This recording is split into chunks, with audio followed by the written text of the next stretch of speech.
one of the things that I guess weirdly that I do a lot in life is I try to find patterns, okay? And I feel like that a lot of that comes from being a golfer, but I feel like that if you can identify what a pattern is, and if you can really research the patterns of life or of real estate sales or whatever, if you can identify that, hey, this is what's going to happen anyway, probably, the more you can start working within the pattern, the better off this is. In other words, you're not like trying to push a rope up a hill or whatever. So that's how I came up with this immutable law thing that I want to talk to you about. My clicker was, oh, there it is. Okay, cool. Not my clicker, Jeff's really sexy, cool clicker. I got to get me one of these. This is very svelte. It's a very, the most svelte clicker I've ever had the pleasure of utilizing. Clicker envy. It is kind of clicker envy. Yeah, this is pretty sexy.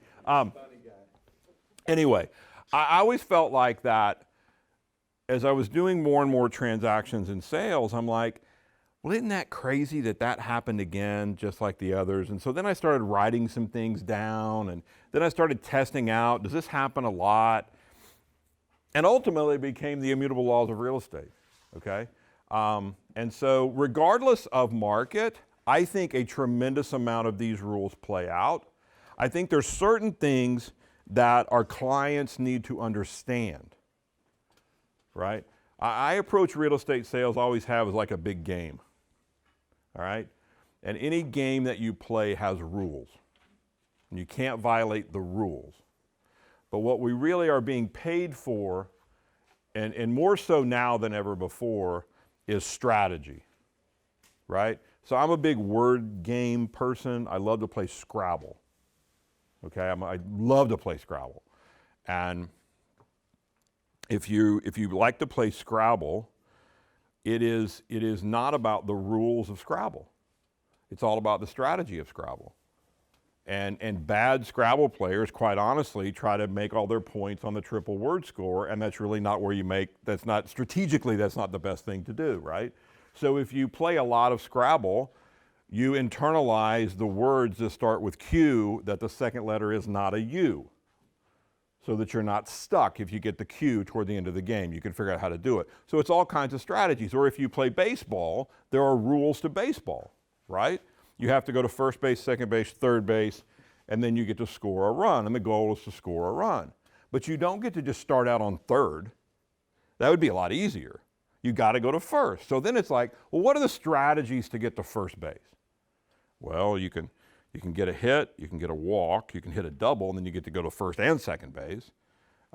Dropped third strike, a bunt. I mean, there's all different ways, right? So everything is about how do I get to that first step? So I want to talk to you today about what the laws are and then lay out some strategies.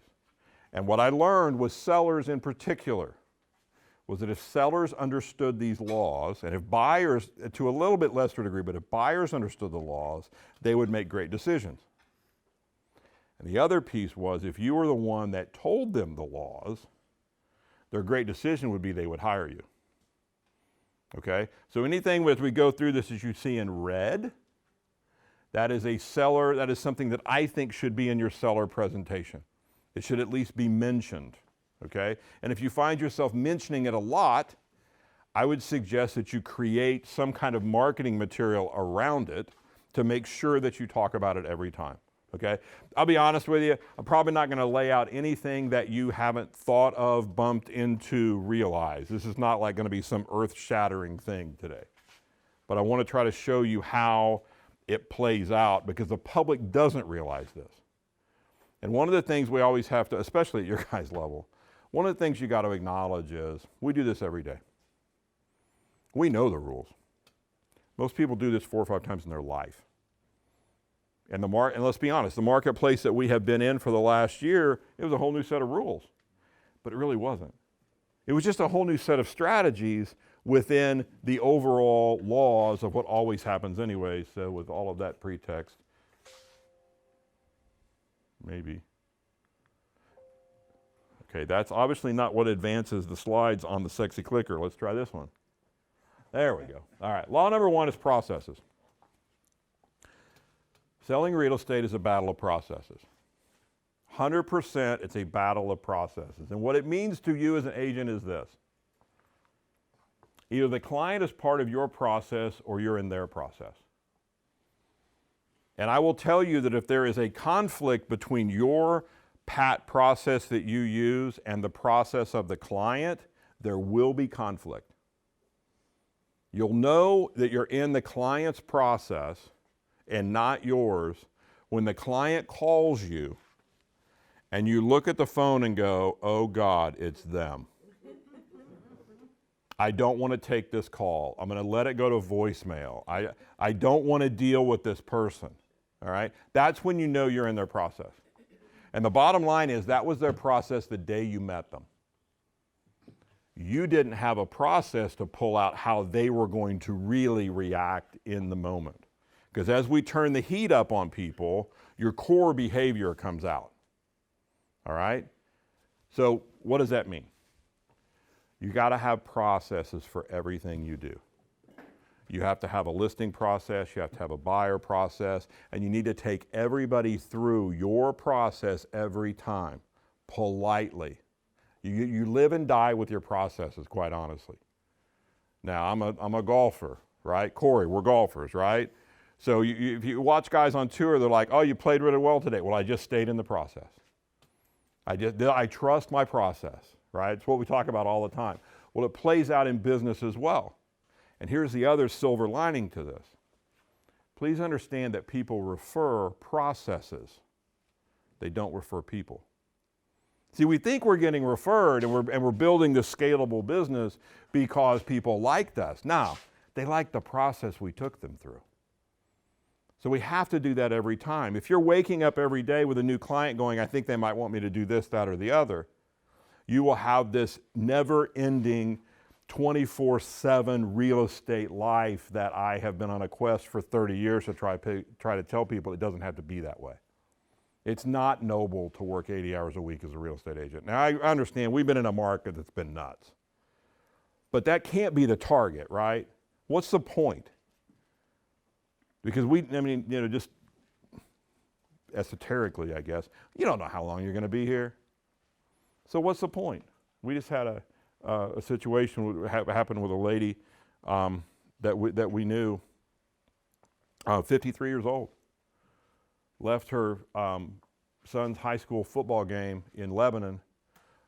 Her and her husband driving down I-44 back to Springfield. He looked over and said something to her, and she just looked at him. She couldn't say his name. She couldn't do anything. She died a week later. She'd had a massive aneurysm at 53 years old. We don't know how long we're going to be here, right? What's the point? Right, okay, enough about that. Law number 2 is control. Okay, this to me, I believe, should be part of your dialogue with your people. Real estate is all about control. One party always has more control than the other. It's never a level playing field. An appraiser would tell us it's a ready, willing, and able buyer and a ready, willing, and able seller. It's a level playing field. They came to an agreement. That's not true. Somebody's got the upper hand in a real estate deal. All right? So here's how I think it flows. Here's how I believe sellers can get in control of a real estate transaction. Number 1 is time on market. Now, we all know in this room, don't we? The faster we sell houses, the more control a seller has. But what's the number one thing a seller will say to us? Not the number one, but what do sellers say to us a lot? Now, I'm not in a hurry. I got time, right? So the default is, for a lot of sellers, if we sell their house quickly, what do sellers think has happened? They've underpriced it. We know this isn't the case, right? We know that a low number of days on market leads to a higher sales price. And it really has lately, right? But that's all that's really happened in this market that we've been in. All that really happened in the market of 2008 to whatever year it seemed to be over was just the time frames for it, right? It was just time frames. It wasn't that the laws were any different. It's just like in an overheated market like we're in, the time frames just got constricted. In 2008 and 2009, what happened? The time frames just got elongated because there weren't as many people on the other side of the equation. But I think probably the number one lever for a seller is time on market. So we've got to develop dialogues around that, talking to a seller. That's how you run your CMA. That's the numbers that you show them. Number two is the price. We know that if a seller prices their property properly, that we'll be able to get this done. But what do sellers always say? They don't always say it. What do sellers say a lot? Well, I can always come down, but I can't go up. And I'm not in a hurry. And you need to be well armed for this, to be able to explain the game, the laws, to a seller. Number three, how easy a house is to get into. In a normal market, y'all have so much control, and we'll talk about that because it's another one of the laws. But in a normal market, what happens? If a house is really hard to get into, what do? It's like, screw it. I got enough to show my people today. Now, in the marketplace we've been in for the last year, it's like, no, I'll walk through a hail of bullets and glass and whatever, just get me in there, right?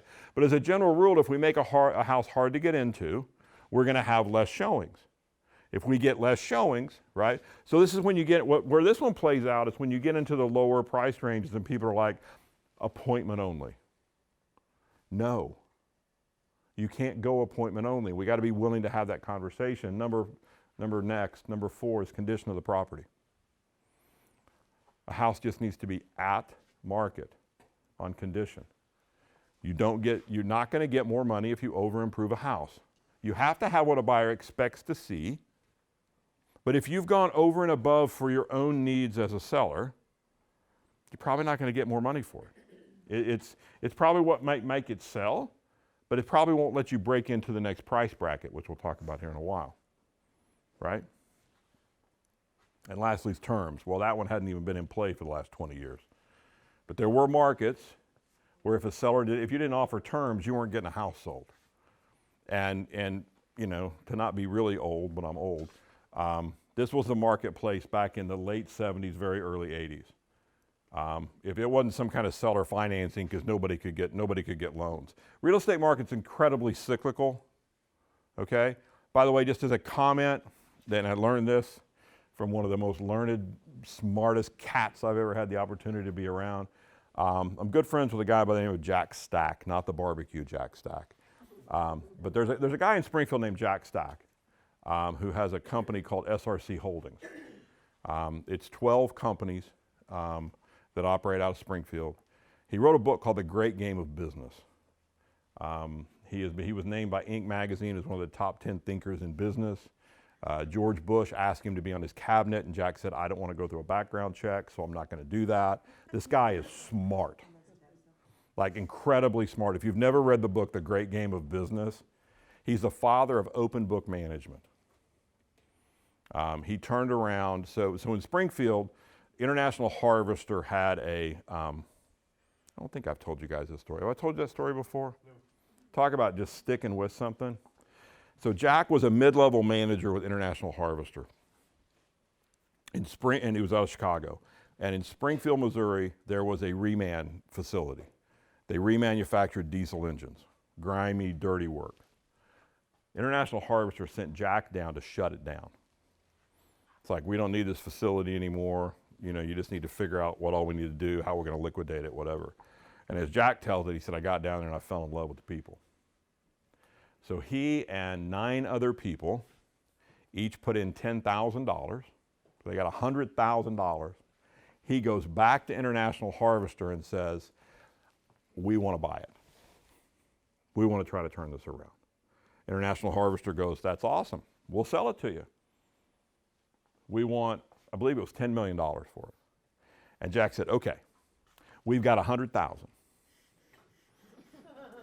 Will you guys finance it? And they said, no, we won't finance it. Shut it down. He went to 53 different banks trying to borrow $10 million with $100,000. He got turned down 53 times. And then one day, one of his friends sends him an article out of the Wall Street Journal that says there's a bank in Pittsburgh, Pennsylvania that's in a lot of trouble because they haven't made risky enough loans. And the regulators were on him like, you don't have enough risky loans. He goes, I took the article, I called the bank president, said I'm flying to Pittsburgh, said I walked in and said, boy, have I got a deal for you. They loaned him the money. If you had been one of the original investors with your $10,000, it's worth about $3.8 million. It's an unbelievable return. He's an unbelievable man. And I happened to run into him Saturday night. I believe in serendipity, so I ran into him Saturday night so I could tell you the story. I'm like, all right, Jack, talk to me. What do you see going on? He goes, 2022 is going to be great. 2023 is going to be great. 2024, things are going to start feeling kind of wonky. Hold on to your hat in 2025 if we keep the same political climate we have right now. I go, when you say hold on to your hat, what do you mean? He goes, have cash. He goes, everybody says right now cash is crap. He said, I'm telling you, 2025, you better be sitting on loads of it. I go, really? He's like, yeah. I said, all right, what else? Supply chain. He goes, pandemic, supply chain problems, pardon my language, bullshit. He said, we saw it in 2018. We saw what was coming in 2018. He has 12 different companies. They operate all around the world. He said their supply chain thing was starting in 2018 before anybody even knew of a pandemic. It has nothing to do with the pandemic. I was like, oh, okay. And then he went down the route of M1 money and M5 money and how he talked to the head of the Fed not too long ago, and then he lost me. I don't know what he was talking about. But he did say that the Fed, the reason they're making the moves that they're making, even though politically right now people are like, why are you doing this? He said the head of the Fed told him the one thing that always gets the Fed's attention is supply. And when they start seeing a lack of supply, that's when they start shoring things up. So then I go, okay, Jack, I'm an idiot. Should I be worried about China? We hear so much about China. And he goes, great question. Yeah, but no. I said, my worry is we're a fiat economy. Y'all know that? You know what a fiat economy is, right? How many people know we're a fiat economy? Okay, what's a fiat economy? Isn't that where there's no backing in the gold? There's no backing on the dollar. The dollar's worth $1 because why? Because they say it is. We say it's worth $1. And nobody's big enough to challenge us on it because we're the global currency, right? We are the international currency is the dollar, so the dollar's worth $1 because we go, it's worth $1. And I said, my fear is that China can go, it's not worth $1 anymore. He goes, he said, Wayne, he said, it's a dance, but he said, I don't think they're going to do it. And I said, why? And he said, they're not going to cut their nose off to spite their face. He said, we consume more of Chinese product than anybody else does. If they do that, they crater our economy and it craters their economy. So he said anyway, I don't know. I think that's cool that there's people out there that really, and he's a business person, right? He's an unbelievable man. Anyway, terms. I don't know why I went down that road, but you know how I am. Okay, buyer control levers. A buyer has two ways of getting in control of a real estate transaction. Number one is time on market. So the longer a house is on the market, what do we know happens? What's one of the laws? Control starts to shift over to the buyer. That's why buyers, even unwittingly, will say, how long has this one been on the market? And if they hear 2 days, it's like, oh, okay. And if they hear 6 months, their next question is, okay, what's wrong with it? And what is it normally? They price it too high.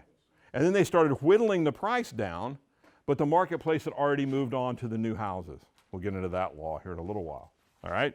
So, time on market. Second one is condition of the property. It's the only control lever a buyer has. Price is not a control lever for a buyer in a real estate market. This is why we don't see people making low offers, right? Price is what it is. You either have one of the best houses I'm looking at or you don't. If you don't, I'll move on to the next one. So a buyer has two ways of getting in control of a transaction, and a seller has 5. So who's in control of most real estate transactions? Sellers. They just got more ways of getting there.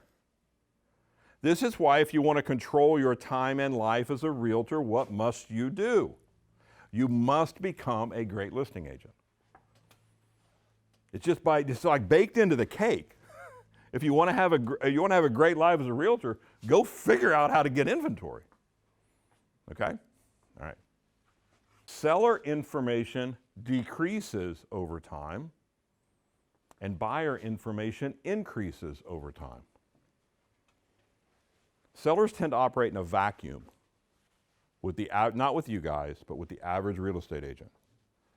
They are told what their house is worth and what the process is going to be at the listing presentation, and they believe those are the same rules throughout the process because they don't get vibrant, ongoing communication from their listing agent.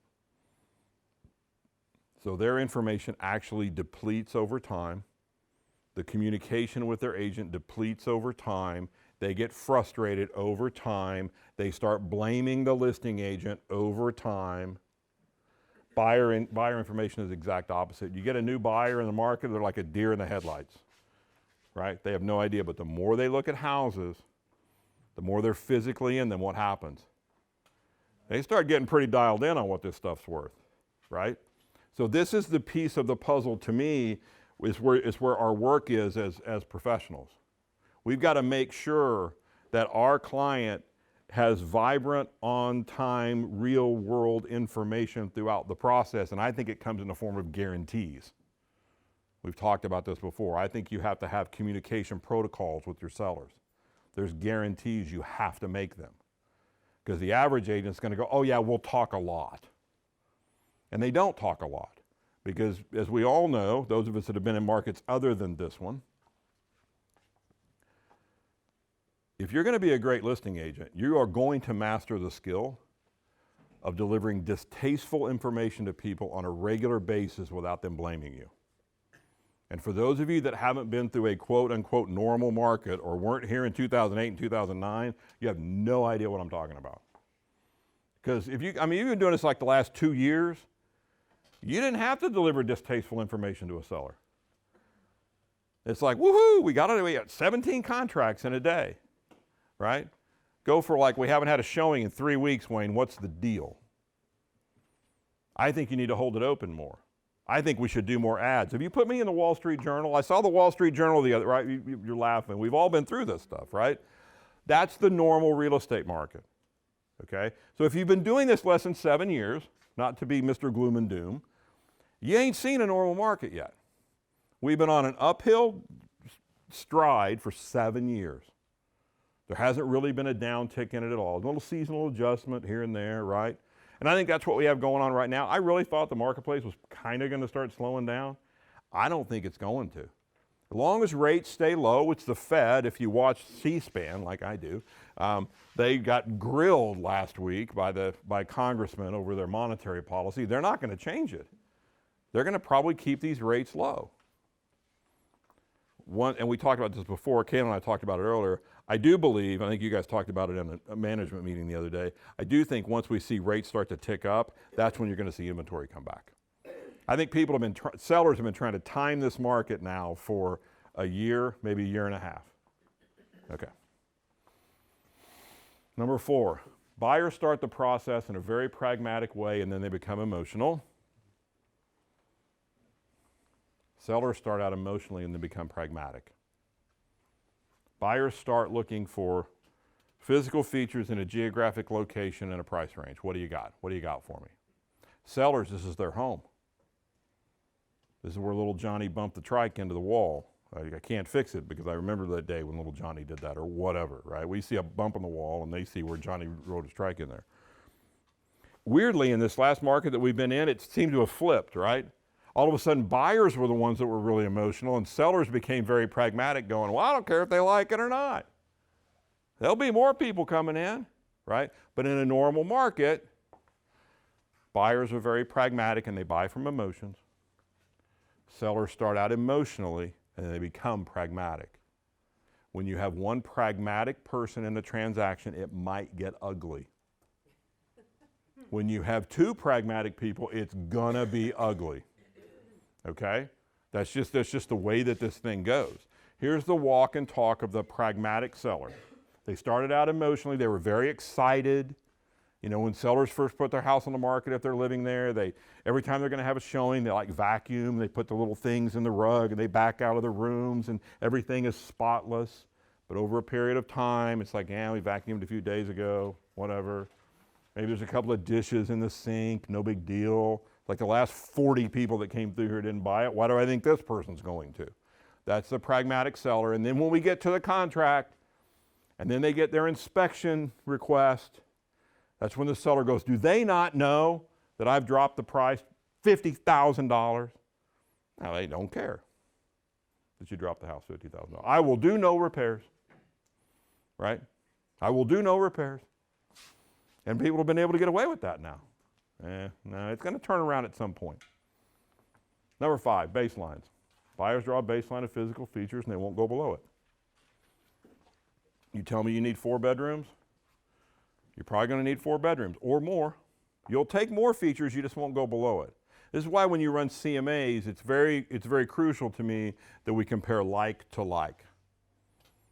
Okay? So many people tried, and in fact, I had a call yesterday from a lady. Weird how she got a hold of me, but anyway.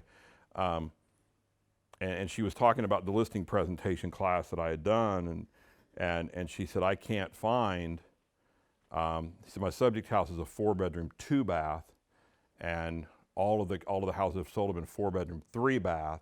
So she said, I'm just going to knock $10,000 off those sales prices.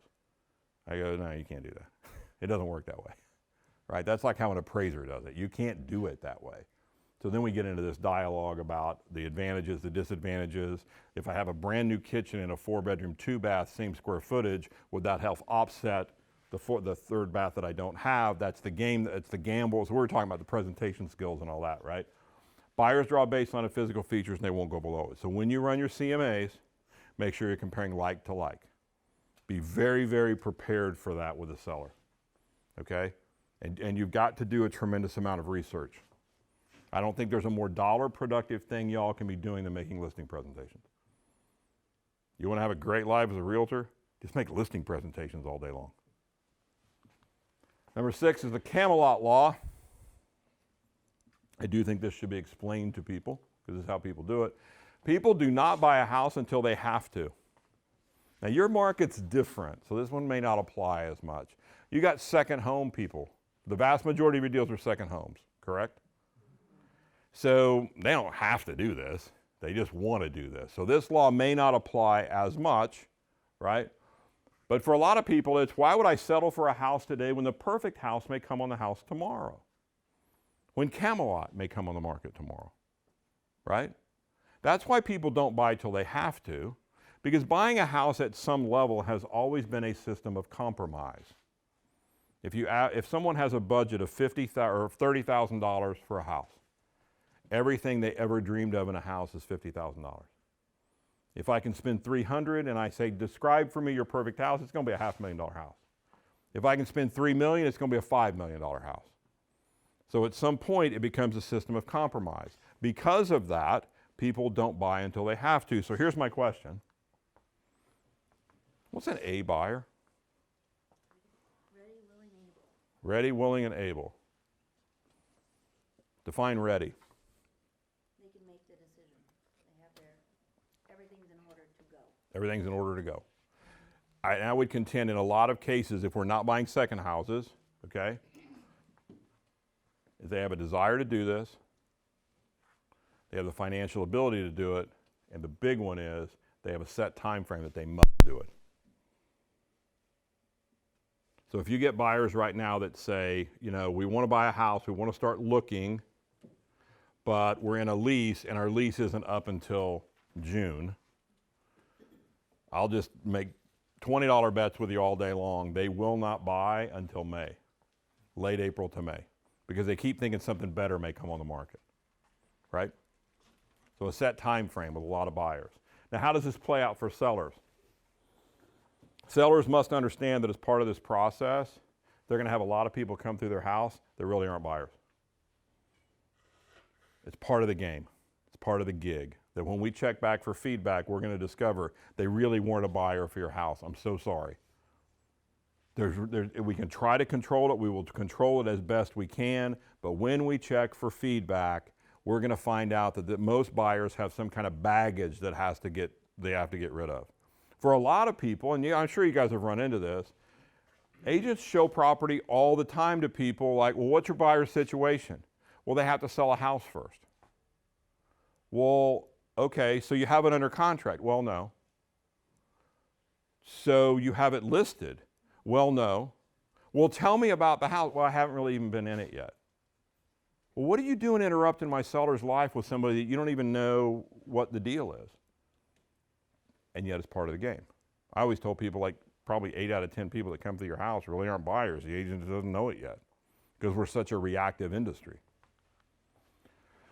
Law number 7 is the pool. Do we agree? You guys agree with this? The best buyers are the first buyers. Why? Because I totally agree with this. The best buyers are absolutely 100% the first buyers that come into your house. That's a line that we use a lot in listing presentations, right? Please understand, the best buyers are the very first people. Why is that? Is there a reason? They're experienced, they've been looking, they're ready. You guys are the bomb. I think those are all of the reasons, right?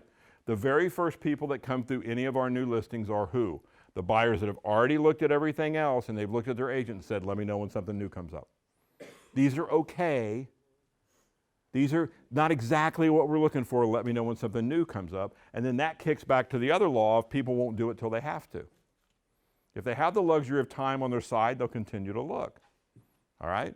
So it's very, very important that you stress to sellers, hey, time is our ally only if our time is very short. The best people are the first people. There's a pool of buyers out there right now. They've looked at all of the houses. They've looked at their agents and said, let me know when something new comes up. When your property is introduced to the market, when we list your property and we get it out there, that's the first people that we'll see. After that, the quality of the buyer starts to fall off. 2 or 3 months into this, and this is something that y'all know. I know this, right? After 2 or 3 months, what ends up happening is now the buyers we're getting are the people that are just starting to look. They're getting a feel for the market, right? The quality of buyer diminishes over time. That is a case, a strategy, whatever, that is not laid out to sellers as often as it should be.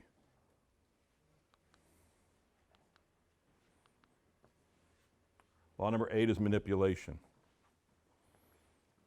Sellers desperately need to understand this one. You guys unknowingly manipulate the market. You guys have way more power in the market, I think, maybe than you even realize.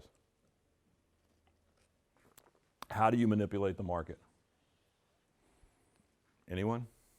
You ever thought about this? That you guys have so much control in the real estate market, it's incredible. You do it in the hallway. You do it in a happenstance meeting. Hey, have you seen so-and-so? Oh yeah, I was over there, looked at it the other day. I showed it to my people. God, it's awful. It smells horrible. If you got anything else to show them, go ahead and show them something else. It's awful. Or, yeah, I showed it the other day. I couldn't believe my people didn't buy it. Is it still on the market? That's manipulating the marketplace. So what I would always tell sellers, suggest that you tell sellers is, look, we need the agents singing your praises because there's no middle ground here. Either agents are singing your praises to the other agents or they're sending you down the river and going, just wait. I'll take this a step further.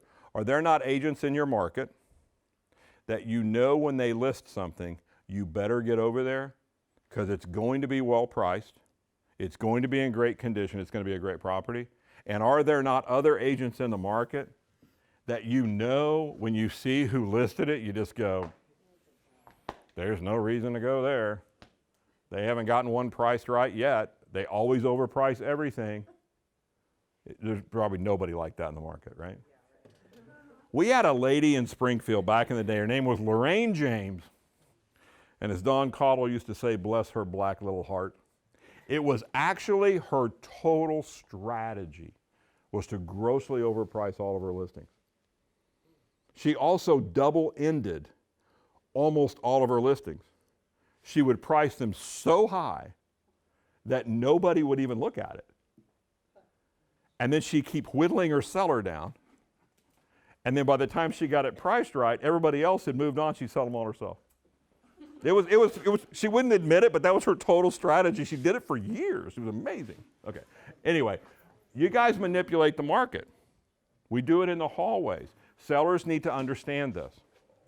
Sellers need to understand that when your house hits the market, the first thing that we have to get is we have to get the agents excited about your house. I'll talk about the 3 levels here in a bit.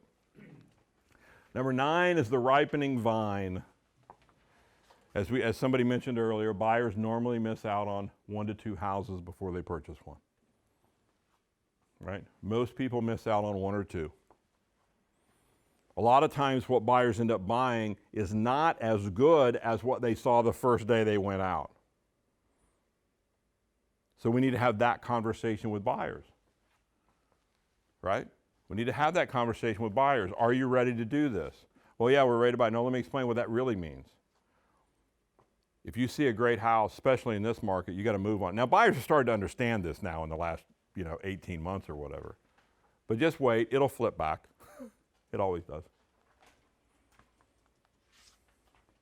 Why is it? Because they didn't have a time frame? Because their expectation was here and their budget was actually here? I mean, if you think about it, for every buyer buying a house, at some point you have to make a decision. Are you going to raise your price range, or are you going to lower your expectations? And if you're going to raise your price range, if that's your option, if you have that option, that's where the buyer goes every time. That's where the buyer goes every time. I don't want to lower my expectations. I'm going to raise my price range. See, law number 6, buyers don't buy a house till they have to. That's why they miss out on 1 or 2. Number 10 is payment. Now, I have a serious question for you guys. What percentage of your deals here are cash? Is it a lot?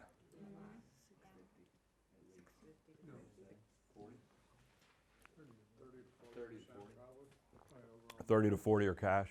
Okay. That's good for you. Or nationally, that's not the case, right?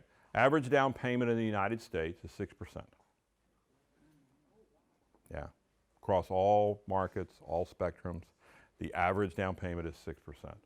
We've seen a couple of companies emerge in this market that we've been in.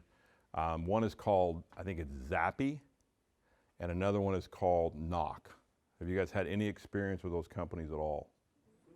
So what happened was, they're basically private lenders, okay? They will take your buyer and they will allow you to write a cash offer for your buyer. And then they'll worry about it getting financed on the back end. When I was down in Tampa, I'm sorry? We just do that with our local lenders. Well, good for you, Tammy. A lot of people don't have the ability to do that. What they do is, they just have to ask their lender. All these lenders have like these programs where they'll get you all like ready to go to underwriting now. Right. So y'all realize nationally who's been hurt in this real estate market, right? The people that can't get a ticket. It's a first-time home buyer.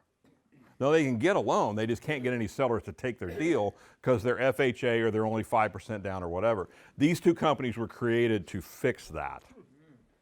Okay? There is a 1% of sales price fee. 1% of the sales price is what the fee is. So a $100,000 house, it's $1,000. That's all the fee is. Now you already have to be approved by a lender, right? And then they will tell you how much they would be willing to advance you for a house. And you'll pay 1% of it to that. Because the issue is always, what if it doesn't appraise? Well, if it doesn't appraise, they'll go ahead and close it, and you have 6 months to clear them back out of the deal. So you got 6 months to save up the disparity and get them out of the deal because you don't want them in the deal because your interest rate is going to be really high. It's kind of like a combination of credit cards and buying houses. It's huge in Florida. That's how I learned. I'd heard about it, but then This office I was with in Florida last week, they partnered with this Zappy company because their agents were having such a hard time getting their buyers into the deal. So again, it probably won't apply here. So most buyers don't care about the final sales price of the house they purchase. They only care about down payment and monthly payment. We now live in a totally payment-driven economy. It's not good or bad, it just is. But we are totally a payment-driven economy at this point. Everything that is sold, any quasi-large ticket item is sold on payments. I was booking airplane tickets the other day. United will even finance your airplane ticket now if you want them to. It's like this weird option on everything. Amazon, everybody will do this now. It just buys into the fact that we're such a payment-driven deal. Okay? That's not going to change. I don't see any way that changes. It is just a new law of the world. We do everything by payment. In the housing realm, we got here because we sucked all the equity out of the marketplace. I always feel the need to tell this story. I think I've told it to you before. But if you want to know my take on, not that you want to know, I'm going to tell you anyway, my take on 2008 and 2009, like why in the world did we go like this? It's because all the equity was taken out of the market. All the equity was taken out of the market in homes during Bill Clinton's administration. That's when it happened. They changed the tax law, all right? Now, those of us who have been around a while will remember this. Do you remember the over 55 rollover rule? Raise your hand if you have any concept of what I'm talking about. A couple of people. Okay. Here was the tax law prior to Bill Clinton's administration. It's not a political comment on Bill Clinton, but he was credited with one of the most vibrant economies ever. And I think it was because of this change in tax law. So prior to Clinton's administration, here was the rule on your personal residence. You could sell your personal residence, and as long as you spent $1 more than your net sale on your new house, it was not a taxable event. But if you did not reinvest all the money, you had to pay tax all the gains on every house you'd ever owned. So the equity was sacred. When you turned 55, you could one time sell your house and put up to $250,000 in your pocket. You could only do it one time.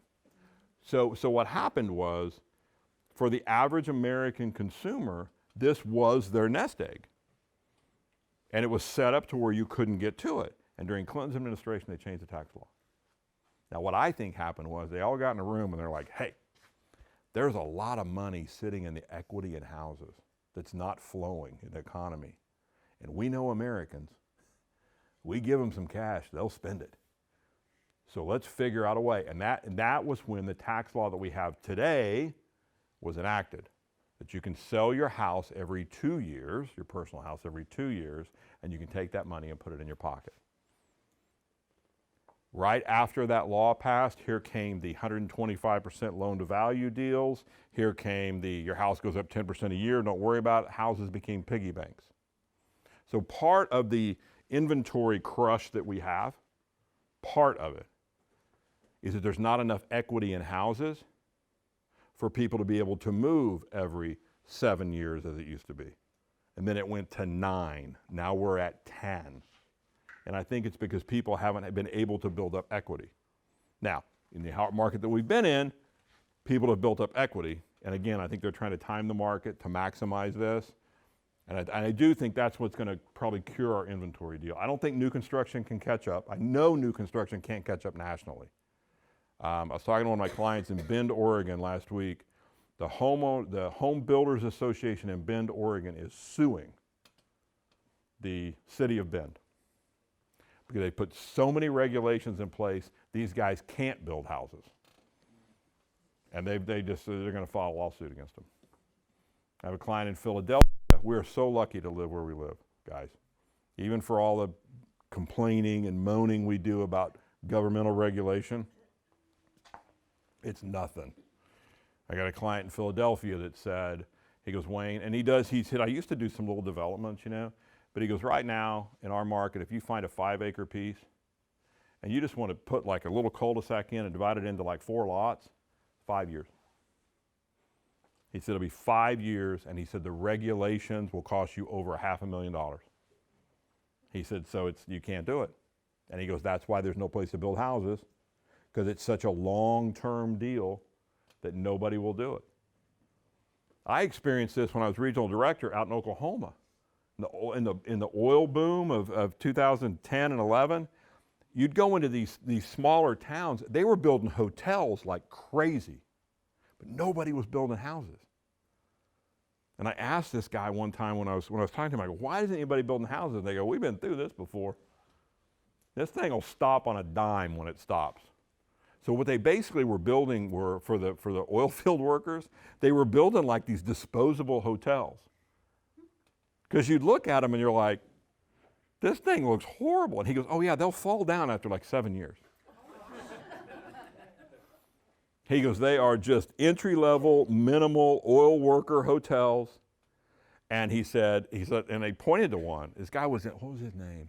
He was way out in western Oklahoma. He ended up selling him a franchise. I should be able to remember his name, but I can't. And he goes, that hotel that they're building, it's already full for the next 2 years. These oil companies have figured out we're better off booking hotel rooms for 2 years and taking down a whole hotel than we are trying to. So he goes, nobody's going to build houses around here. And it did. Once they changed, what just happened, once they changed the regulations, bam, shut it off. Pretty interesting stuff, I think. Law number 11 is ratio. Because buyers don't care what the sales price is, properties sell for 96 to 98% of listed price in every stinking real estate market. No matter how bad the market was in 2008, those things that sold for 96 to 98% of listed price. Unless the listing agent was weak and had grossly overpriced it and had to beat the seller up through a myriad of price reductions. 96 to 98%. Nationally, last year was 99%. Jason, you guys know, what are your numbers for here? Are you over 100%? On condos we are. Condos are just over 100%. Homes are not. Homes are 98, 99%, right? Okay. Number 12 is time. It's quite simply, time's not a seller's friend. The longer a house is on the market, statistically, you can prove it all day long, you're going to get less money the longer you sit here with this thing. That's a point we've got to start bringing up more so in listing presentations, right? We always like to talk about the 30-day price reduction, right? Talk about, well, if your house hasn't sold in 30 days, we should reduce the price. It's not 30 days. It's market driven. Sometimes it might be a 10-day price reduction. Sometimes it might be a 4-month price reduction. So it's this constant analysis of the marketplace and where we are, giving that information back to your seller and helping them make an educated decision on what they want to do. Acknowledging full well, there may be a point where, as a seller, you don't want to play anymore, right? You just decide, I don't want to play anymore. That's where I think the value proposition of a cancellation guarantee comes in. I'm going to keep giving you the information. You're going to be the most informed seller in the marketplace. If you decide that the marketplace has moved to a point you don't want to go to, it's cool, let's just stop. But we're not going to fool anybody here. You're not going to fool buyers. They know what your house is worth.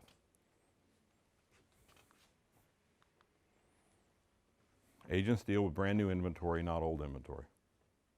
That's why time is not a seller's friend. You take a buyer out, you show them properties, you pull back into the office. What do you think? Well, those were nice, Jane. Not exactly what we were looking for, though. So, love you. Keep us posted. Let us know when something new comes up. And for that buyer in that moment, it's always new inventory, isn't it? Now, I had a buddy of mine years ago tell me, he goes, that's just not true. I go, what do you mean it's not true? He goes, any great agent looks at the price reductions, the hot sheet every day. Because I was back in the day when we didn't have cumulative days on market, if you remember those days, whenever we did a price reduction, I would cancel my listing and I would relist it again. I'd fill out all the new paperwork again. It was a strategy.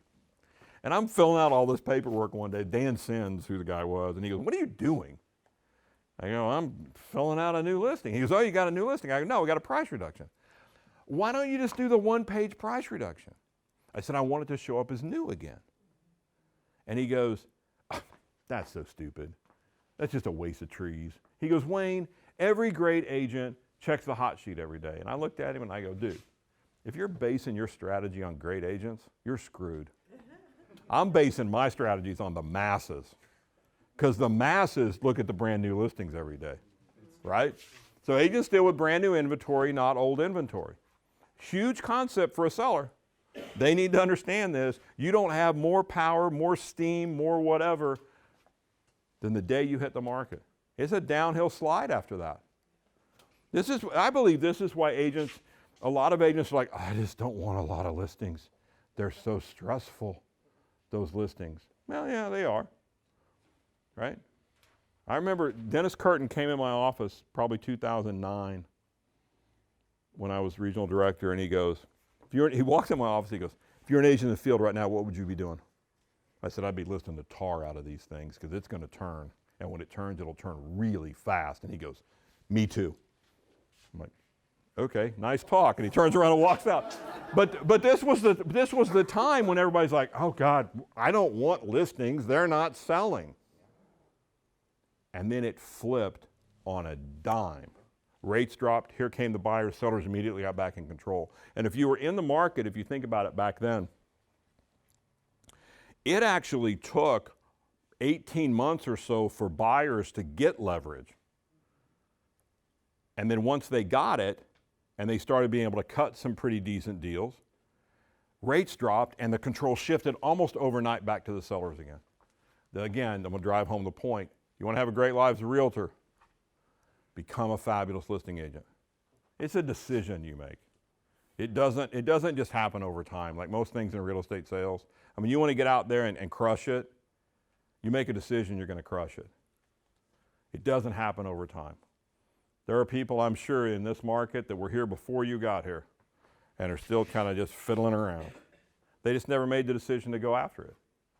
And what's weird about real estate, and this is the only industry I've ever been in, when someone makes a decision to go get after it, the marketplace weirdly just kind of creates a space for you and gets out of your way. And it's like, well, where did they come from? I don't know, but they seem to be doing really good, right?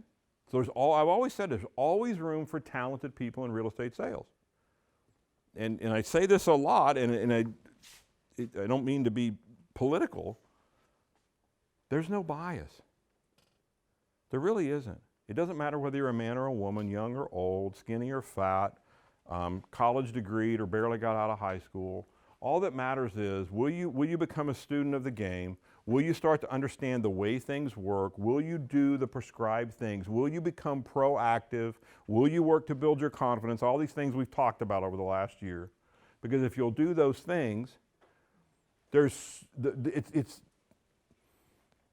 unlimited income. I mean, it really is unlimited income if you're in real estate sales. It's like the greatest gig ever. No, I'm serious. It is. It's the greatest gig ever, and yet 87% of agents that get in the business will not be in the business in 5 years. That's a national statistic. 87% of people will not make it 5 years. 1 in 9 realtors live in California. 1 in what? 1 in 9? 9 realtors Oh, wow. live in California. Yeah. So you know, I've told you the story before, I won't bore you with it, but I was in a mentoring program with Bob Proctor years ago, and Bob always talked about the universal laws, right? And the universal laws are left and right, up and down, happy and sad. You can't have one without the other. So when you acknowledge that real estate is unlimited income, you also must acknowledge that the other side of unlimited income is zero, right? You also must acknowledge that you will not have the opportunity to make great income without risk, right? And this is, I guess this is a societal comments I'm making today, political comments. We're seeing all these people that don't want to go back to work, right? They don't want to. They don't want to go in at 8 o'clock and have to be there and take lunch from 12 to 1, and I want to work from my house, and I want to do my own deal, and it's the gig economy and all of these things, right? And it's really sexy right now. What nobody's talking about, though, is what comes along, and I'm all about, listen, I'm all about nobody working 8 to 5. I've only done it, well, I've never done it, actually. Well, and we don't, and y'all don't either, right? I mean, we got in this business because of the freedom of it, right? But right now, there's a whole lot of people out there that are like, I don't want to go into an office anymore, and you can't make me. You're right, I can't. But let me tell you the backside of that. You got to think more than you've ever thought. You got to study more. You got to be willing to take risk. You got to practice. You got to work. You got to have the right mindset. And nobody's talking about that. That's going to come in the next 18 to 24 months. I've got a good buddy that runs Springfield Grocers, and he cannot find people to work in the warehouse at Springfield Grocers. He's up to $24 an hour, and he said, but it is hard work, and he said, we can't find people. And I said, well, is it, because conventional wisdom, or what you hear in the press a lot is, well, the government's just paying people to stay home. He goes, that's not it. He goes, it's the gig economy. Uber Eats, and work more hours, but do it when they wanted to, than come in and load my trucks from, 10 o'clock at night until 5 o'clock in the morning or whatever. Even though it's more money per hour, they would rather do their own little gig thing. He goes, it's just a shift. I took some shoes in the other day to get fixed, and this poor guy, I've been my shoe guy forever. We all have a guy that does your shoes. I mean, there's shoes everywhere in here. And I'm like, wow. And he goes, yeah, he said, there are only 4 of us in town anyway. 2 of them are tired. I go, well, I said, it's kind of becoming kind of a lost art, isn't it? And he goes, yeah. He said, I can't find anybody. He goes, honestly, he goes, you wouldn't believe what is now coming in my door. I go, what is it? He goes, I got guys flipping shoes. Had you heard of this? Have you heard of this, Jake? Flipping shoes. They're buying shoes. They like there's a black market apparently of the value of like Jordans and stuff, right? And he said they bring them into me. I refurbish them a little bit. They throw them back out there. He said, I got one guy making his whole living flipping shoes. Which I want to meet this guy, because that's pretty good. That decision, though, is no different than the decision we all have the ability to make. That guy decided to get after it. His realm was shoes, apparently. Right? Okay. Law number 13 is flip of a coin. Even though 2020 was a really great market, 62% of the time we still had to do price reductions nationally. I don't know what the 2021 number is. 38% of the time the asking price was reduced. I'm sorry, 38% of the time it had to be reduced. 62%, the agent got it dialed in right the first time. So we were still experiencing price reductions. So what I watched happen a few months ago was people were like, ooh, the marketplace is slowing down. I'm like, how do you know? Price reductions. We're starting to see price reductions. That must mean the marketplace is slowing down. And I'm like, no. What I think that means is agents stopped trying to figure out what anything was worth. And they walked into listing presentations. We had that meeting here, right? Remember that, Jason? You're like, don't walk out of anything, just take it. Right? That's going to lead us to price reductions. Does that necessarily mean that the marketplace is slowing down? No. It just means that the marketplace had enough steam, we didn't have to get dialed in on pricing. I think it is a little bit more toward normalcy again. I may be wrong. I don't know. You guys are out there dealing with it. Does it feel a little more normal? Not as crazy as it was. Still a tremendous market, though. Still crazy. Still hard to find people things. Okay. Number 14 is expectations. The condition of a home needs to be at the market. Buyers will not pay extra money for features they do not expect to find. So the classic story of this was a guy that, when I was brokering, a guy came to me and he goes, I need help with how to talk to the seller. And I said, all right, what do you got? He goes, well, number one, he's a gourmet cook. So the kitchen is unbelievable. He's got some range that is endorsed by Gwyneth Paltrow. And it is apparently like 3 steps above a Viking. I'm like, okay. He goes, all right, well, that's just starting. He said he's also a movie buff. So he has this unbelievable indoor theater. He said, plus he's green, so the house is solar. And he wants money for all of that. What do I say to him? And I said, you ask him how long he wants this to take until we find someone exactly like him. An environmentally conscious gourmet chef who loves movies. Because this is the only house they're going to buy. Absent that, we got to start dialing into which ones matter and which ones don't. So when I say that buyers will not pay extra money for features they do not expect, if you put a Viking range because you love to cook in a $250,000 house, they don't expect to see it. They don't even, in a lot of cases, don't even know what it is, right? You're not going to get your money back for it. If you really want your Viking range, take it out, take it with you. Let's put something else in here, right? But would we acknowledge, I know you will, that when prices get to a certain point, if you don't have a Viking range, all of a sudden you cheapskate, right? So it moves. And this is why I think this 2-step listing process is such a huge deal, that you go in and you have the seller explain to you what they think the values are so that you can go back, and if the value isn't really there, that you understand how to deliver that message to them without being shot in the process. That you explain to them, hey, you got the Viking. People in this price range don't expect to see it. What do you think about taking it out, putting something else in? Because when people do things like that to their house, they do it from emotions, right? And like in the Springfield market, the old adage was always, if you had a pool, you were dead.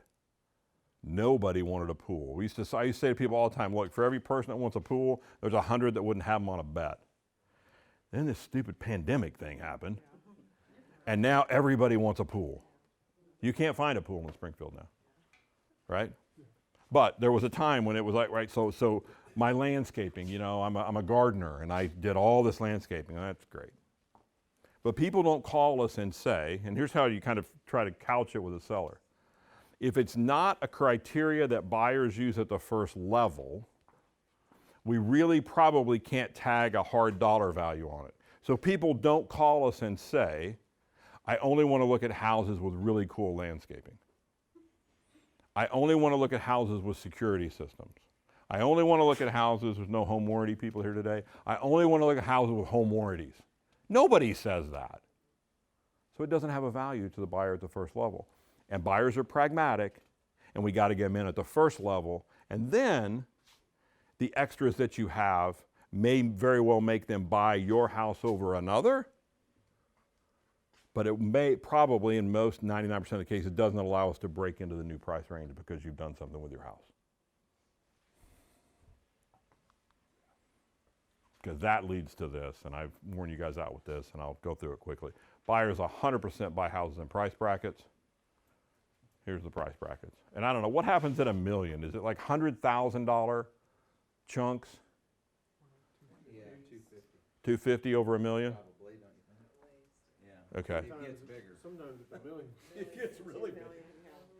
What do you mean sometimes it's $1 million? Well, they may tell you it's $1 million and they may buy a $2 million house. Right. This market is so weird. You're on a different planet than most people I talk to. Yeah, well, yeah, they have cash and I can do whatever I want, and I'm big enough to figure it out. But when you get in, and because I saw your, by the way, nice job on your symposium, because I saw the cliff notes, because Kaylin posted them. Yeah, right. Yeah, no, seriously, that thing is really cool. I don't know, how many years in a row is that now? 14.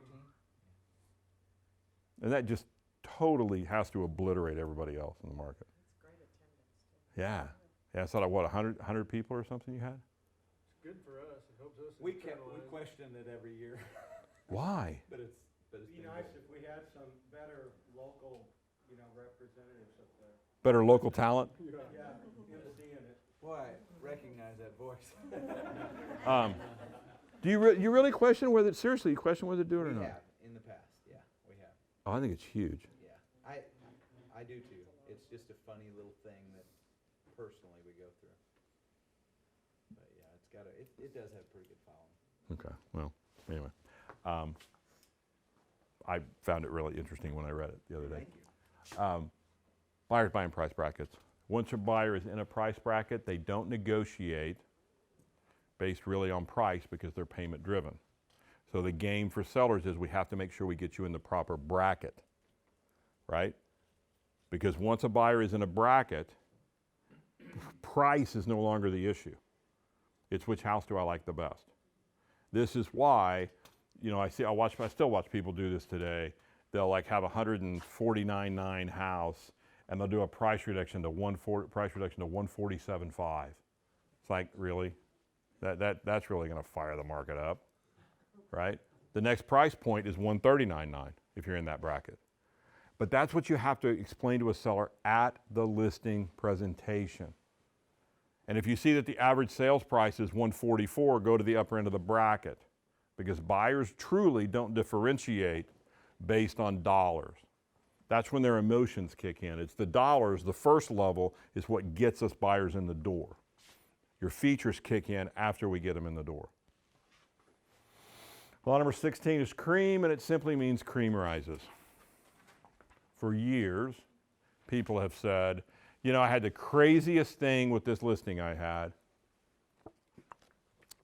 Nobody wanted it. We got no traction. We got nothing. And then all of a sudden, everybody wanted it. We even had, isn't that crazy how that happens? I'm like, well, no, think about it. It just means that everything else in that price range is gone. And it became the best house in the price range. Because people will always buy the best house they can find in a price range. You either have it or you don't, which leads into a couple of other subset laws, right?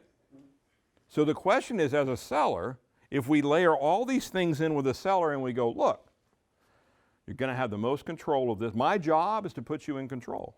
That's why you hire me. And I really do believe that's why someone's going to hire you, to put you in control of the transaction, to have strategies to help me maintain control, because real estate sales is all about control. So if we grasp that concept and then we say, well, look, cream rises. The question is, do you want to start out as the cream of the crop? And if you do, you're going to maximize your dollars, right? So there's a difference between a property being on the market and being in the market.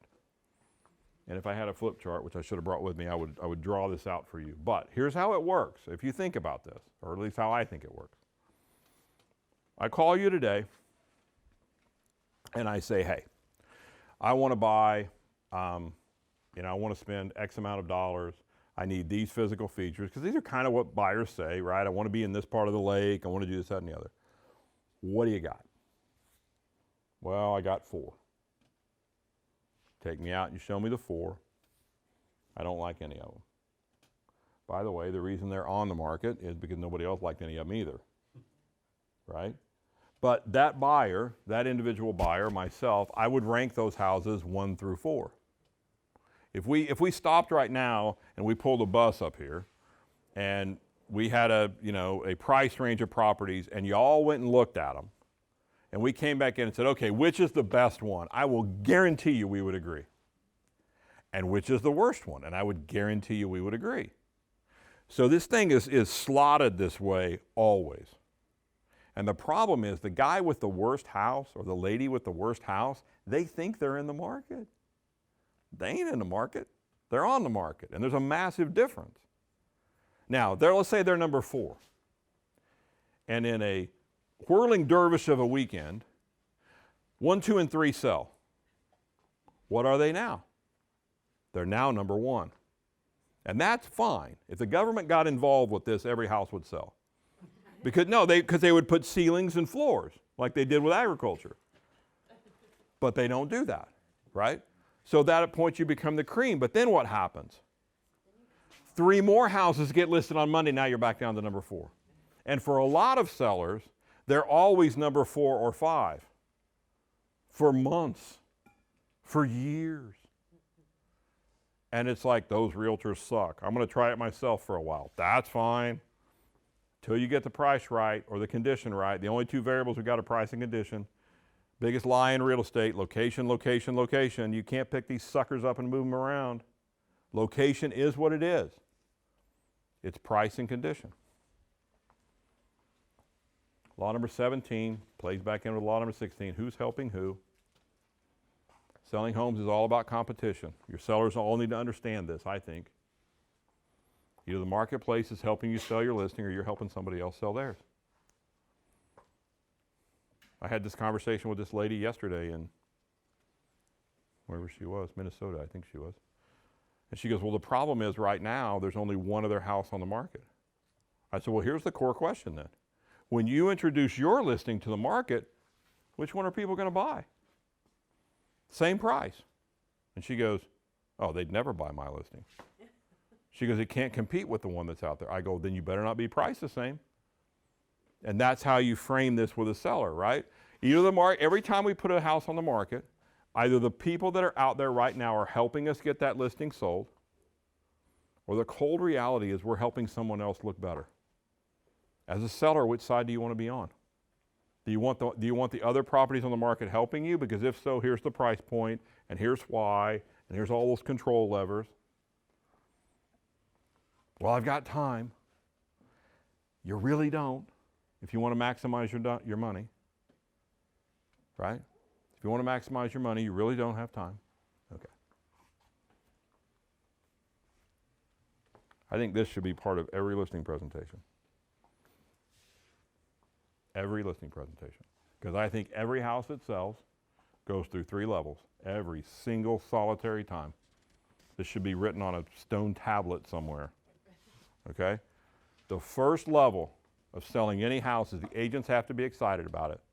The conversations in the hallway of a real estate office have to be, oh my gosh, that's a great house. I wish I had a buyer for it. Because we have these conversations, don't we? That's agent excitement. How do I get you excited about my new listing? You are excited about it. Full commission. It ain't marketing. No, I mean get other agents excited. Yeah, I'm excited if I get a full commission. I believe it's by price and location. And I believe even at that point, I'm not getting all of you excited about my new listing. I'm only going to get you guys excited about my listing if you have a buyer that wants that location and that price range. I used to watch this in sales meetings from the front of the room because we would always do the obligatory talk about your new listings. Like, I don't know if y'all still do that. We always just do that in sales meetings. And I would stand in the front of the room, right? And there'd be some houses and agents start talking and people would go, oh wait, what was that again? Hold on. And then there were other times, and because I'm in the front of the room, I can see everybody's faces. Somebody's like, okay, now I've listed 7 acres down, whatever, and I just watch everybody start looking at their phones like, I could give a rip what you have listed. Let's move on to the next one, right? No agent excitement. So if that happens at the granular level at an office, trust that it happens in an MLS, right? First level is agent excitement. Second level is because the agents are excited, we get buyers in great numbers. In a normal market, 8 to 10 showings in the first 2 weeks. That means we're doing our job right. The marketplace that we've been in, 8 to 10 showings in the first 2 hours, right? Now you're probably what? 8 to 10 showings in the first 2 days? Depends on the price point. Higher the price point, the more elongated the time frame. Pretty much a law, right? Higher the price point, the more elongated the time frame. More rural the property is, more elongated the time frames are, just because there's a smaller pool of buyers. But the second level is because the agents are excited, they called their buyer, and they said, we need to get over there. And we all do this, right? You look at Multilist in the morning, you have a buyer, they've missed out on a couple. They're like, hey, and buyers are crazy this way. They're like, now I don't want to get in a hurry. I don't want to get in a hurry with this. And then all of a sudden one day they call you and go, hey, Tammy, come on, what do you got? And this is how this new dynamic happened this year where buyers would fire their buyer's agent. I'm going to find somebody that can find me what I want, right? That was a whole new gig that had never happened before in my 35 years of doing this. If you were a listing agent, you knew it was the gig walking in. If your house didn't sell, it was going to be my fault. You're going to blame me, but never were buyers blamed or buyer's agents blamed. So you get buyers in great numbers, and then the point we have to get to is when we check back for feedback, which is the ongoing number one issue in the industry. Well, the number one issue in the industry is lead conversion, but that's another session. But feedback to your sellers, the number one issue for sellers. They want to know what's going on. They're always one of the top 2 or 3 homes because what one buyer likes, they all like. What one dislikes, they all dislike. Hell, they're all looking at the same houses. You could literally do this with buses. You could just line up buses somewhere, and in the thing on the bus, you could just put this part of the lake between this price range and this price range. Just get on whichever bus you want, and you take them around and you just show all the buyers at once, and you say, okay, here's the rules. When you find one you like, don't get back on the bus.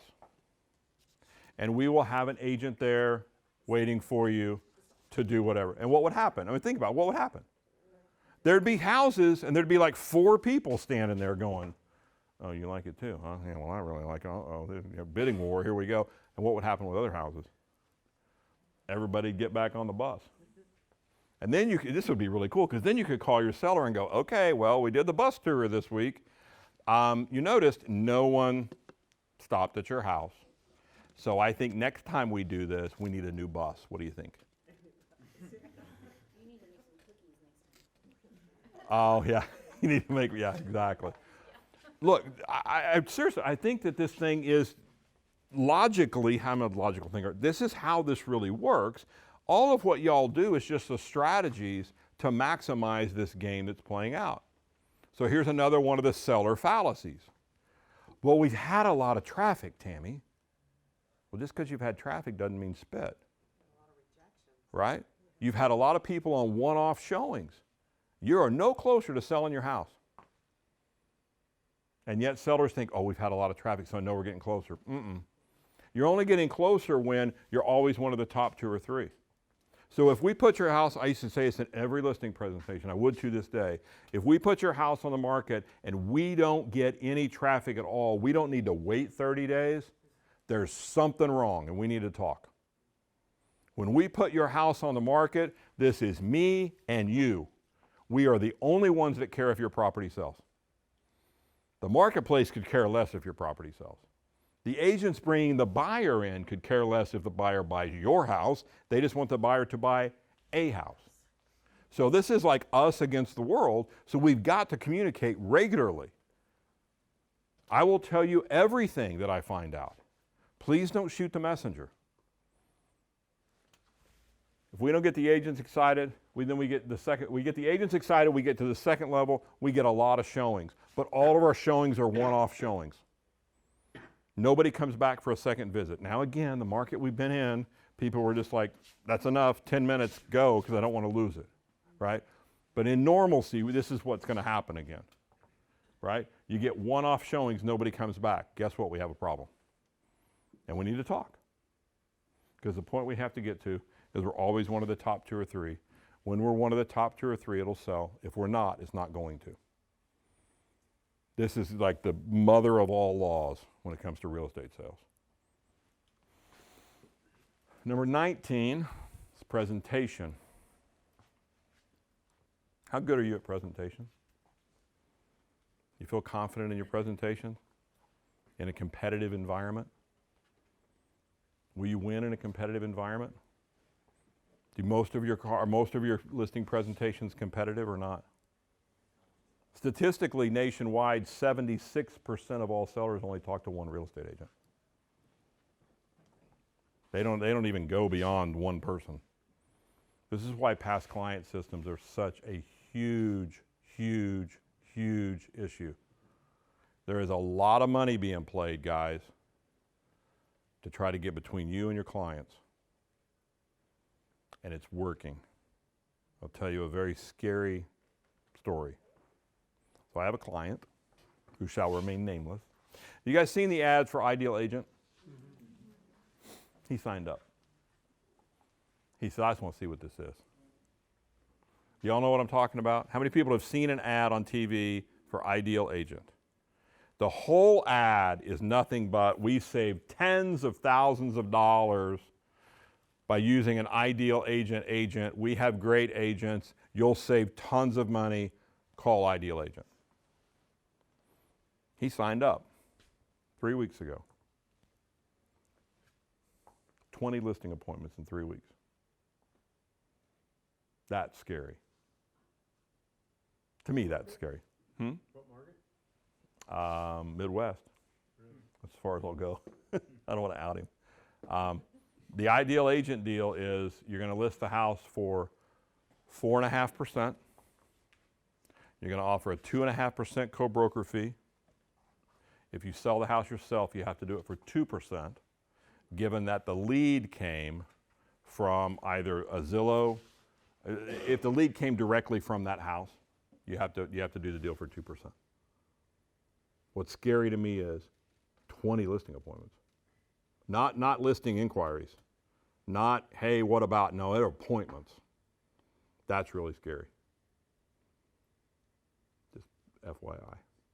That's really scary.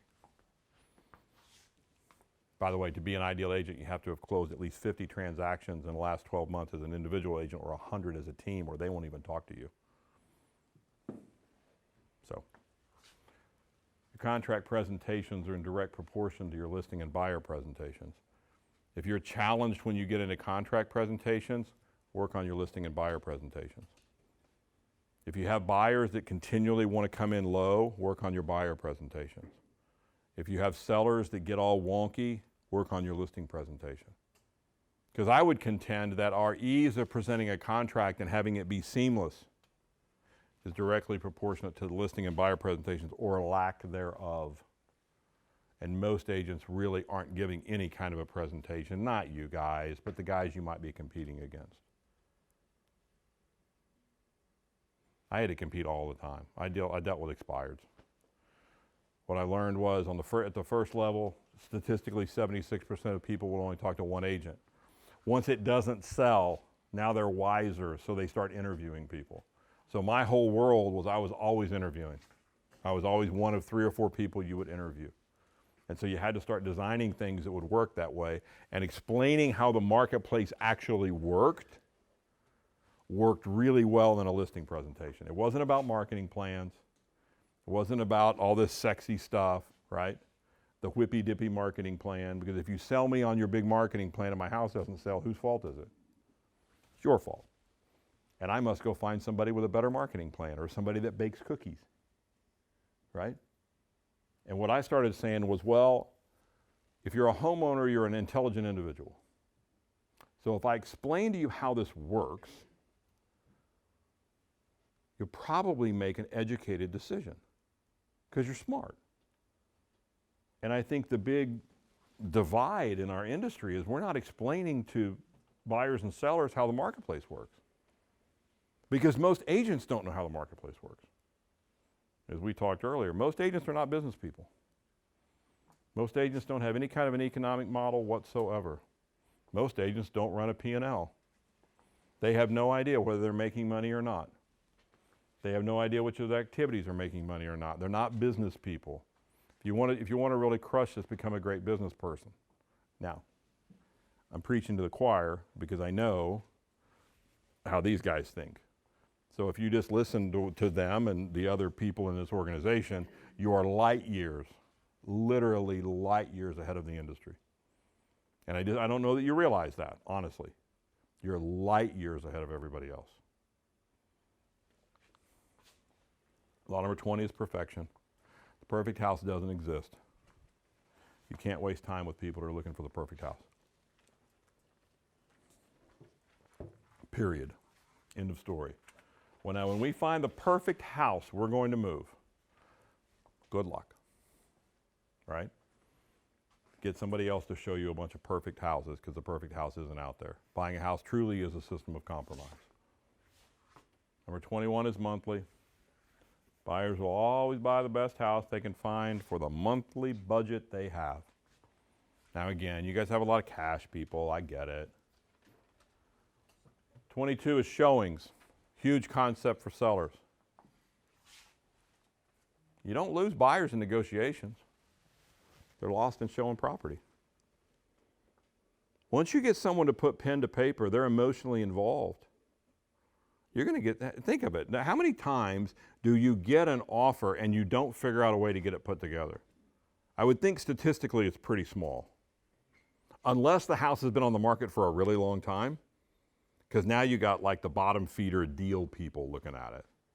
In the very beginning of the process, you have a seller who is emotionally involved. This is their home. You have a buyer who's emotionally involved because they've liked the feature of the home. This is why when a house sells quickly, historically, it's a really simple deal. It's a good, solid closing. The people like each other. They're hugging it out at the closing, right? Well, I noticed that, you liked a few. We went ahead and just left those there. We don't need them, right? But if you get the other side of the equation, a long market time, now this is when closings start to get ugly, right? It's when you have to put people, and I'm sure we've all been there because I've been there, you have to start putting people in separate rooms. You have massively separate closing times, right? Buyer, you don't lose buyers in negotiations, you lose them when you show property. Here's exactly what it looks like. How many times have you pulled up to a property and the buyer goes, nah, we don't need to go in. We're good. Keep right on moving. Pictures. Greatest thing that ever happened to real estate. Really cool pictures, really great photographers who know how to make a house look good. Greatest thing that ever happened to real estate. Also, worst thing that ever happened to real estate. You ever had that experience? You go in a house, the pictures were freaking awesome. And you go in there and you're like, how did they do this? Right? So my daughter's, my future son-in-law's parents, I guess I should say, because this is a done deal, I guess. They're going to get married at some point. I got roped into showing him houses. And he's a great kid, so it's fine.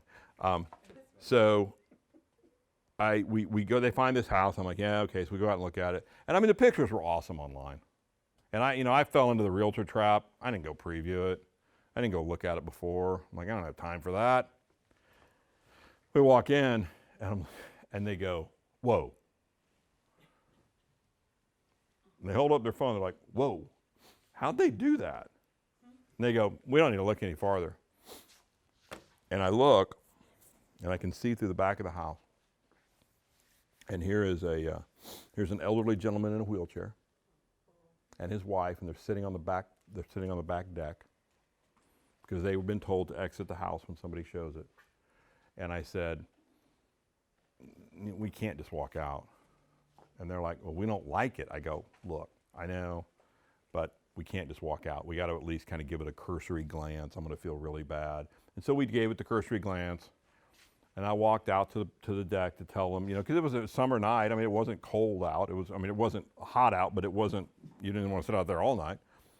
And of course, they turned to me and they go, what'd they think? And I said, oh, I'm so sorry. I said, it's just not a fit for them, but thank you so much. And so we got in the car, and I'm just like, this is what I hate about this industry. These people are doing them such a disservice. This seller is doing everything they've been asked to do, and they don't have a snowball's chance in hell of selling this house. And they're going to go sit on that frickin' deck, him in the wheelchair, and her sitting there, and sweating and all this stuff, and they don't have a chance. And I think personally, I just think it's a travesty. I don't know why I went down that path. Oh, yeah, I did, because that's when we lost them, was in showing a property, right?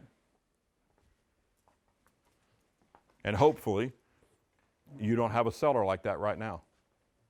Hopefully, you don't have a seller that they're in a snowball chance in hell they're going to get that much money for the house. Because if you have that feeling about any of your listings, I think you have a duty to go have a serious conversation with people. Because their lives are completely interrupted if you're doing your job right. They got to leave, they got to take the dogs, they got to do it. It's stressful to sell your house. One of the most stressful events for people in life. Number 23 is fluidity, and it simply says the marketplace moves daily, hourly. It's 10:30. I will guarantee you this marketplace is different. Your marketplace is different right now than it was at 6:30 last night. There's property that was on the market at 6:30 last night that was put pending this morning. There's probably a couple of new listings that have come up this morning. The marketplace constantly morphs. It's like an amoeba or like trying to grab a hold of Jell-O or whatever. It moves.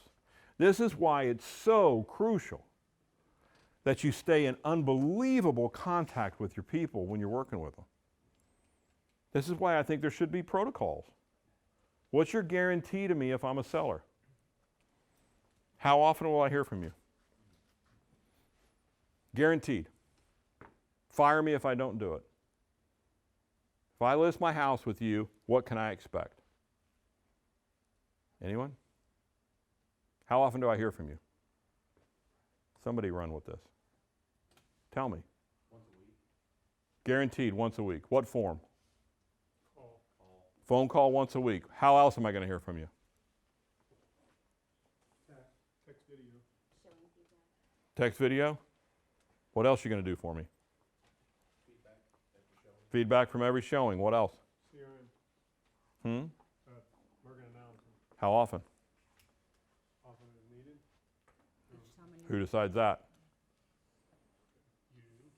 You. Look, I would just tell you. You're hired.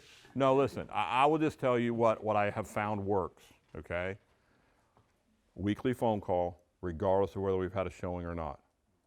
Some kind of feedback guarantee, and not just I'm going to give you feedback. I'm going to guarantee you we're going to give you feedback within X amount of time of every showing.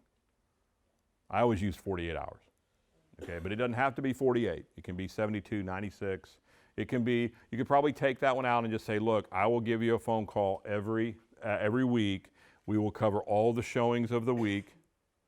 Plus, we'll just talk about the situation and what we see happening. Another thing is to give them a new, fresh CMA every 2 weeks. Not a full-blown, not all the data, all of that. Just simply, here's how many houses are currently on the market that we're competing against. Here's how many have gone under contract. Here's how many have fallen off of the market. Okay? And then give them the addresses of every property that you're referencing in the report. If you have a problem if you don't like price reduction conversations, which I don't know anybody that likes a price reduction conversation, right? If you don't like having that experience, arm them regularly with information. They'll come to their own conclusions. Follow up with them. It's huge, and people just don't do it. I learned this in Call and Expires. It was the biggest frustration that sellers had. I did everything the agent asked me to. I never heard from him again. And you got to put in place these communication protocols. That if I list with you, I guarantee you I'm going to call. Look, we're going to call you after every showing. We're going to call you once a week, even if you haven't had a showing. And I would go even farther than that, and I would say, how does 10 o'clock on Fridays work? Tell them exactly when you're going to call them. Not, don't worry, I'll get to you. And that just holds you as accountable, right, to that whole conversation. It's massive in working with sellers because the marketplace does move and they don't realize it's moved. Okay. Number 24, marketplace is top loaded. What does that mean? It means that every day there's new properties that come on the market. You can, like I said earlier, you can be number 5 today, and 2 of them sell. Now you're number 3. 4 more come on the market. Oh, now you're number 7. Right? The real estate market is top loaded. There is no limit to the number of properties that can be put on the market. So every day this thing is morphing. It's moving. Oh, we're number 2 today. Oh crap! Now my house is number 7. One of the things too that I would challenge you guys to go back and do in 2022. And you may already be doing it, I don't know. It's preview property more. Go old school. Go start previewing property more. I had this epiphany a couple of weeks ago working with somebody that I work with that does a lot of Zillow stuff. Okay, and they're pretty good at Zillow. And I don't know, I'm not going to ask the question. It's up to you whether you're doing Zillow or not. But here's what I will tell you about Zillow calls. It's hellish to listen to a bunch of Zillow calls. The agents are horrible. The conversations are atrocious. There's this incredible long silences while the agent's trying to pull up the house that people called about. And then it hit me a couple of weeks ago, and I'm like, wait a minute. If you're playing in an online world, you've tagged a zip code. You know where the leads are going to come from because it's the only zip code they could come from. Well, maybe you just ought to make sure every morning when you get up, you look at all the new listings in the zip code. Maybe you just scour the pictures a little bit because statistically, those are the ones you're going to get the calls on. If people are using Zillow, what are they going to do? They're going to go to the new ones. And so then when somebody calls and says, well, I'm calling about 123 Main Street, are you the listing agent? No, I'm not, but I was just looking at that house this morning. What would you like to know? And all of a sudden we have a completely different conversation. It's a little lead conversion strategy, right? Number 25 is 24/7. This just deals with us. Real estate, like life, is all about control. If you can't control your buyers and sellers, you will have no life as a realtor. That's how I invented the word progressive. If you take being polite and being aggressive and you push them together, you have a new word I created called progressive. Learn to be progressive. What you'll discover is if you're polite with people, you can ask them literally anything and they'll answer it. Do most agents tend to be too polite or too aggressive? What would you guess? Most agents are too polite. There's the big dripping softball question in the room that needs to be asked, and the agent's afraid to ask it. You got to get over that hurdle. The only way you get over that hurdle is through a lot of practice. A lot of practice. Number 26 is knowledge. When buyers and sellers understand these principles, they'll make great decisions. They will.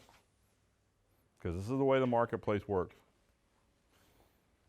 And when you're the one that explains the rules, your listing presentations, the end of your listing presentations turn into, so is this how this works? Yeah, that's how it works. I just want you to be armed with the knowledge of this is what's about to happen to us. My job is to keep you in control. My job is to have strategies. I've laid out what my strategies are, but trust me, regardless of whether you hire me or you hire somebody else, this is what's going to play out. And they'll hire you, guaranteed. If you're in a competitive environment, dripping these dialogues in to whatever you're already currently doing will massively help you. And it'll build your confidence up. And it'll be to where, look, I'm just going to go talk to people about it because I know I can help them. I can explain this thing to them, and they're going to want to hire me. Build your confidence up. How many of you are extremely confident in a listing presentation? Raise your hands. Oh, come on. You're Remax Lake of the Ozarks. How many of you are extremely confident in a listing presentation? Okay, so some work to be done, right? And when you're not, so those of you that did not raise your hand, what's the piece of the puzzle you're not confident in? My preparation, Meaning? having enough information with me to show. Other than what's here, what do I have with me? Do I have the right stuff for the right people? So I would push you back to number one, which is processes. The question is, do you have the right stuff for you? Because your process is your process. It's not going to, guys, your process is not going to resonate with everybody. Trust me, it's not. If this is the way that you do it and you do it every time and you have a track record, it will resonate with enough people for you to build a fabulous career. But it won't resonate with everybody. So there's really no excuse to come into a situation and not be prepared. Because I think the lack of preparedness comes from you're trying to figure out what they're going to want to hear this time or what that strategy is going to be. Get down how you do this and just go for it. I mean, like I always tell everybody, I'm a broken record. I talk about the same stuff every time because I think this is how this works. You know, add a few things in when we see something happen, but at a core, it's like, look, this is about being proactive. You want to build a great sales career in real estate? Be proactive. Then we get into why aren't you proactive? You're not confident. Why aren't you confident? because you don't practice. The only way to build confidence is to practice. I mean, I wear everybody out with that one, right? Practice, role play. I know, everybody hates to role play. I get it. But the tension of a role play is much better than the tension of being in a listing presentation and being so afraid of saying the wrong thing, because then you don't say anything and that's the wrong thing. And that's how people start going, well, what are you going to charge me? And then that's how you go, oh, I haven't had a listing in a while. Got that fresh sign out there. Got a lockbox too. Like to get it on the door. I don't know. What do you want to pay me? We saw this happen in the last few months, right? We saw everybody start just hacking the heck out of these things, trying to get inventory. Build your confidence. What else? What other challenges do you have? If you raised your hand or you didn't raise your hand, what is the piece of the listing thing that you're like, I hate when this part comes up? Not everybody at once. I'm not moving on until somebody tells me something. I think I'm kind of opposite.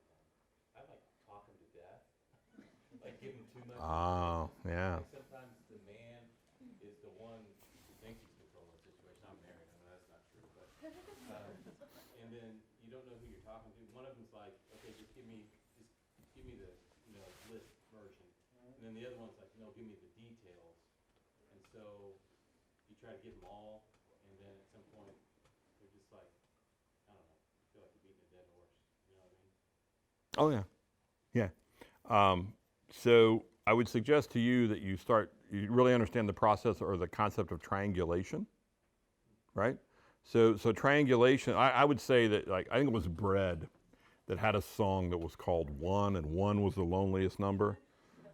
Now, 3 is the loneliest number, okay? When there's 3 people in a room, somebody is going to get triangulated every time. This is why when you have kids, and you have kids over to spend the night, if it's like your kid and 2 other kids, somebody always ended up crying before the night was over.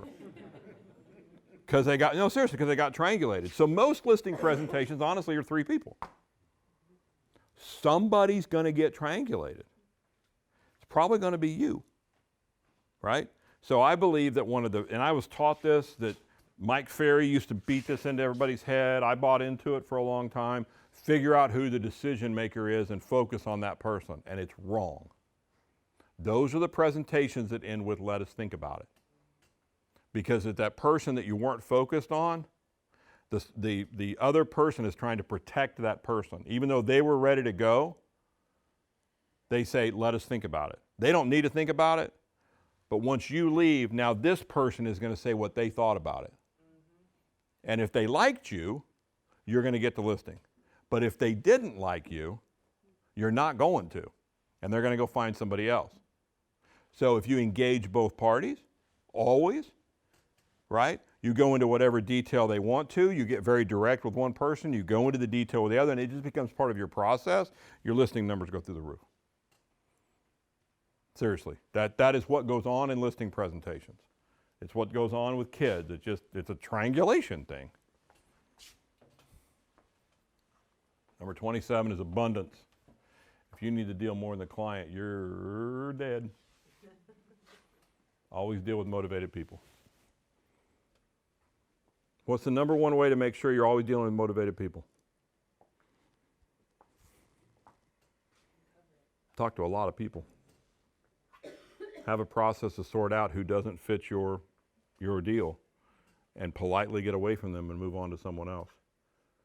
We've talked about this before, about 100 million online leads this year in real estate. Only 6 million closed transactions in real estate.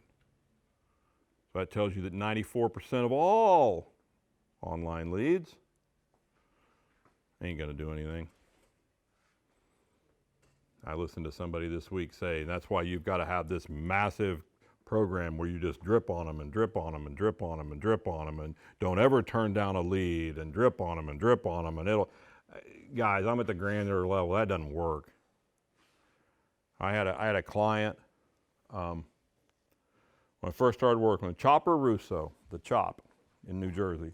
He's like, Wayne, I got 3,000 people in my database. They've been in there 2 years. Everything I'm reading, they're all getting ready to pop. Because they've been saying, it's the incubation period. Remember we always talk about incubation periods? I'm incubating these guys, man. I said, Chopper, you're on drugs. He goes, what do you mean? I said, I'll guarantee you a ton of those people already bought something. Well, how do I find out? I said, let's send them a really direct email that says, do you want to stay in our database? Do you want to be eliminated from our database, or have you already bought a house? He had 3,000 people in his database. 300 of them had already bought a house. So at some point, it's kind of a cherry picking game, isn't it? Right? You have to differentiate yourself at initial contact with consumers today. That's kind of the missing link for a lot of realtors. It totally violates the old model we had. We would meet you like in an open house. We get your name, sign-in sheets. Remember those? You guys still do those? A lot of people still do them. Sign in the kitchen. Just name it, and nobody ever wanted to, so what did we do? We wrote down some fake names, right? If I put some fake names in, they're going to sign up. I know they will. And then I'm going to call them. I'm going to write them a note. I'm going to call them. Not today. You either knock my socks off the day I meet you, or I will move on, because I got lots of options now. That's where materials come in. That's where processes come in, right? Make sure that you're just knocking me over every time when I first meet you, and then you'll be able to do business. Law number 28, the last one, is the delivery points. There are only 5 times that you're really getting paid in this business. There's only 5 things that you're doing. Here they are. Number 1 is listing presentations. Number 2 is a buyer presentation. Number 3 is writing a contract for your buyer. Number 4 is presenting a contract to your seller. And number 5 is negotiating property inspections. That's when you make your money. The rest of it is a strategy to get into this one of 5 games so you can make some money. So what I would contend to you is this: you need to slow down at all of these times. This is when the rubber meets the road, and you need to speed up everything else. You need to speed up the marketing, you need to speed up the prospecting, you need to speed up the past client systems so that you can confidently slow down when I'm sitting across from you. I can explain to you about the transaction that we're about to do, the largest financial transaction most people will ever do. I can explain to you the contract. I can explain to you what we're about to go through if we partner together in selling your house. I can explain to you why they selected these things on the property inspection. And I can be your trusted advisor. Guys, here's where I see the industry going. Going to be 2 types of agents coming out of this. It's the perfect storm for this. You're going to have trusted advisors, and you're going to have cheap agents. And there's not going to be any middle ground. Did you say cheap? Cheap. Cheap. No value, just cheap. Or the trusted advisor. And every agent's going to have to make a decision which side they're going to go on. I think the traditional real estate model is going to be dead. Now, whether I'm right or not, time will tell. I think technology is what has done it. So I would contend you have to become a trusted advisor. I know I've laid this out for you before. Just go back and research stock brokerage, because I think we're in the same gig as stockbrokers were. They just had to do this 20 years ago. 20 years ago, you had to go to the stockbroker to get to Wall Street. They had the golden ticket. You couldn't get to Wall Street without them. And what happened? Here came Charles Schwab, E-Trade, all these people that figured out how to get you to Wall Street for $7. Now what was the value of your stockbroker? Not much if you had the stockbroker I had. Well, he didn't know what he was doing. I figured out one day he didn't know what he was doing. What did he was true. It really did. I said, here, it wasn't a lot, it was $10,000. I said, here, I don't need it. Take a flyer. Just invest it in something that you figured that you'd invest your money in. It's like, let's go. Let's see what we can turn this thing into. Like 18 months, let's go. And he goes, mutual funds. I'm like, what? He goes, "But I think a mutual fund would be good." No, man. If I lose it all, I don't care. What's the hot rocket thing? Well, there's some aggressive mutual funds, and I'm going, you don't know what you don't know any more about this than I do, and I know nothing about this. He had to get out because I could do that myself, right? I mean, I can make stupid stock buys myself. I need a trusted advisor. And what did some stockbrokers do? They upped their game. You bet they did. They became certified financial planners, and now they're the trusted advisor. That's the one thing that the vast majority of our industry has never done. We've never become the trusted advisor. NAR doesn't want it to happen. They don't. Somebody said, okay, well, you don't want to tell me earlier how many agents have joined your board this year? Yeah. The industry doesn't want this to happen, guys. They want a whole bunch of half-baked people doing this. The public has never wanted that. And now the public knows they don't have to put up with it. And I'll just say this as a comment on the industry. Agents right now are loving the fact, just across the nation, that the brokerage dollar is getting squeezed. I'll just be honest with you, right? They're loving the discount models, the realty ones, the home smarts, companies that aren't in the Midwest. It's another beautiful thing about living in the Midwest. A lot of these models start in Arizona and Vegas, and they die before they get here. Purple Bricks was one I think I've mentioned to you before. They were a UK company that they disseminated the market in Phoenix for like 2 years because it was just a massive discount model, and it reframed everything, and then they went under and had to go back to the UK. The beautiful part about where we live is a lot of this stuff never gets here, right? But please understand, I mean, agents right now across the country are loving the fact that they got leverage with a broker. That's not the play. That's not where the money is in this industry. The money is coming after you, the individual agent in the field. That's the play that they're all trying to make. That's the Zillow play. That's all of these plays, is how much money is being paid to real estate agents. Because the public has felt for years that you're overpaid. Not completely different than what happened in the mid-2000s. Through 3 through 6. Lots of similarities. Different with tech, but lots of similarities between discount, Oh, yeah. the rush of agents, the rush of discount brokers, you either really could demonstrate your value or it was all about price. And if it was about price, you're in trouble. Yep. Yeah, we had it about that time frame. We had a very strong assist-to-sell market in Springfield. Yeah. Two talented guys got a hold of a discount model. They were sharp cats, and all my people started losing in listing presentations. I mean, like repeatedly losing. I'm like, well, who are you losing to? Assist-to-sell.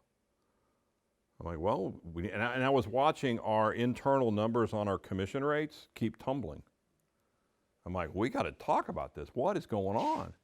So we called a meeting, and I'm like, all right, it was like the assist-to-sell meeting. And I said, what does assist-to-sell do for the lower fee that they charged? And to a person, there was the room wasn't this size, but about this many people, and everybody just looked at me. I'm like, well, do you know what they do for the lesser fee that they charge? No. I go, well, there's the first problem. So I said, I've done the research. Here's what they do. What do you do over and above that? I got a bunch of blank stares again. And I'm like, well, now we do have a problem. Because now you want me to pay you more for exactly the same level of service? Well, that ain't gonna work. Now we got to start talking about what you can add into the equation. We got to figure out how to shine the light. So we came up with dialogue about that. But yeah, I agree. It's been here before. And a lot of the things with these discount brokerage companies, they were created in an overheated market. There is one model in particular that I've done the math on, Realty One, which is a bunch of old RE/MAX people. It's where Vinny Tracy and all these guys are. I've done the math on it. Doesn't make money. You can't have one of those offices and make money. It just doesn't work. The mathematics don't work. But Realtors don't do math, so they don't know that yet, right? But this is, listen, this is where you make your money. This is where all your strategies come in. The other thing that I know we've talked about before is the DOJ lawsuit.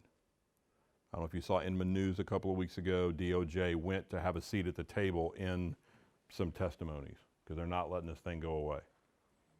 That's really going to be a game changer for the industry, I think. I talked to him, Matt Van Winkle. Matt and I were talking about it the other day. If you're not familiar with the lawsuit, the premise of the lawsuit is it's unfair for a seller to have to pay a fee to a buyer's agent who doesn't represent them. The buyer should pay their own fees. That will be fine in your market because you have buyers that can afford to pay a buyer's agent. But you go to most markets, it has to be baked into the financing cake, right? And the problem that agents are having as this comes down the pike is the ability to lay out what do you do for a buyer? Why should I hire you? What are you bringing to the table for me? And I think that's going to go back to strategy and communication again. And I will tell you, just start working on it now if you haven't already. What's that buyer presentation look like? Because the default buyer presentation is, don't worry, you don't have to pay me. My fee's paid by the seller.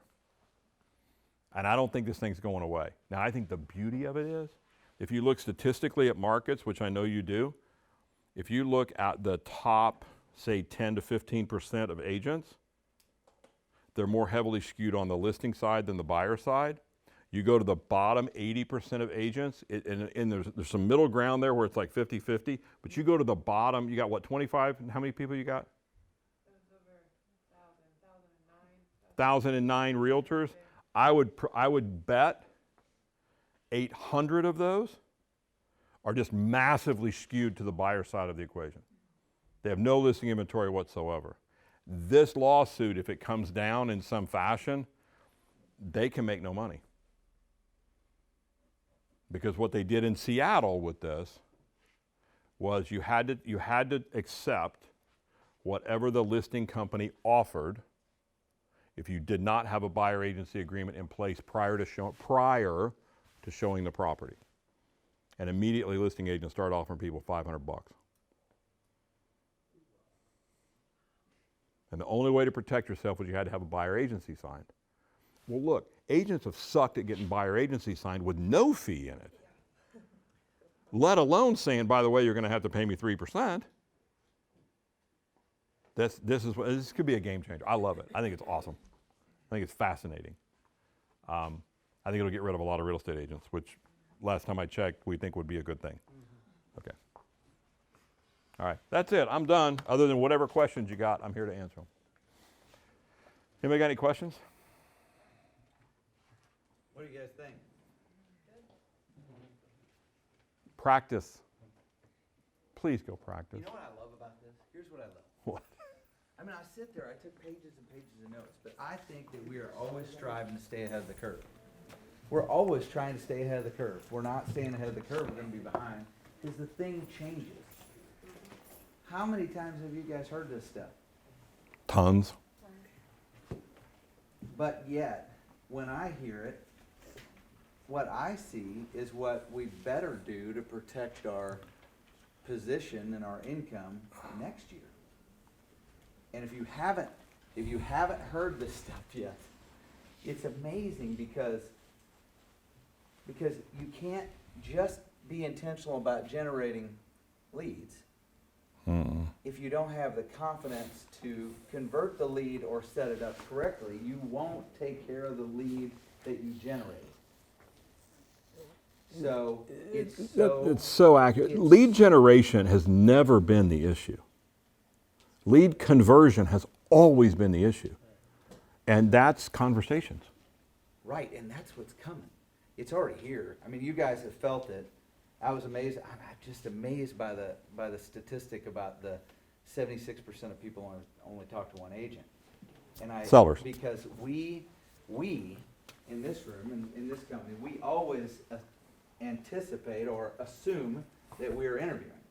And we do that, I believe, so we stay sharp. That's your secret sauce. so we do this. But man, when I hear these laws, I'm like, oh, how many things didn't I do? And how could that have changed? My personal challenge, you know what my challenge is? When I get one-on-one with a seller, I turn in sometimes to a yes man or a yes person. I'm not able to pick up when to challenge that person. That's a differentiator. What you're laying out here, let me just, you ready? You ready I'm to listening. listen? I'm Okay. pondering. Here's the deal. And I'm gonna tell these guys that it has something to do with our agent, our area, but I don't believe I think that might not necessarily be true. But I do think here, you are dealing with people who own 2 or 3 homes. You are dealing with high, lots of decision makers, lots of, they've been through life, they have a lot of experience. And that person drives the bus. When you walk in there, you are not driving the bus. So they are going to tell you what is going to happen. And if you're not skilled enough, confident enough, and ready enough, when the opportunity comes, you are not going to challenge that person, which you're either going to not differentiate yourself if you are competing, which is going to be a problem, or you're going to listen to them and go like this because you really want the listing, and then it's going to set them up incorrectly, and that's going to be a problem too, for you. Y'all deal with this a lot more than I ever did. But I got a freaking theory for everything, okay? But I had this theory that when you got into the upper price ranges, that it was almost like black and white. You had 2 types of people. You had people who ran their own companies, owned their own companies, and were used to telling people what to do on a daily basis, and you were going to be one of those people.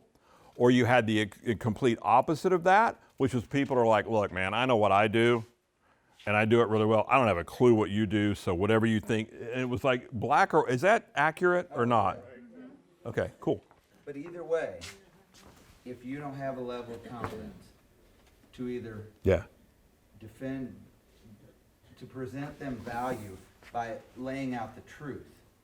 Yeah. So what the default setting is, when you get in situations like that in a presentation, you start unwittingly defending your turf to them, as opposed to flipping it and getting them to defend their turf to you. Okay? So what flashes through my mind is, do you remember Columbo, the show Columbo? Some of you are way too young. Corey, you have no idea what I'm talking about. Peter Falk with the crazy eye. But he would always go, they'd be done and they'd think they were all right. And Peter Falk would go, just one more question, right? And so I think if you grasp that Columbo thing of just like, wow, that's crazy. Wait, I don't understand. Don't be afraid to tell people you don't understand.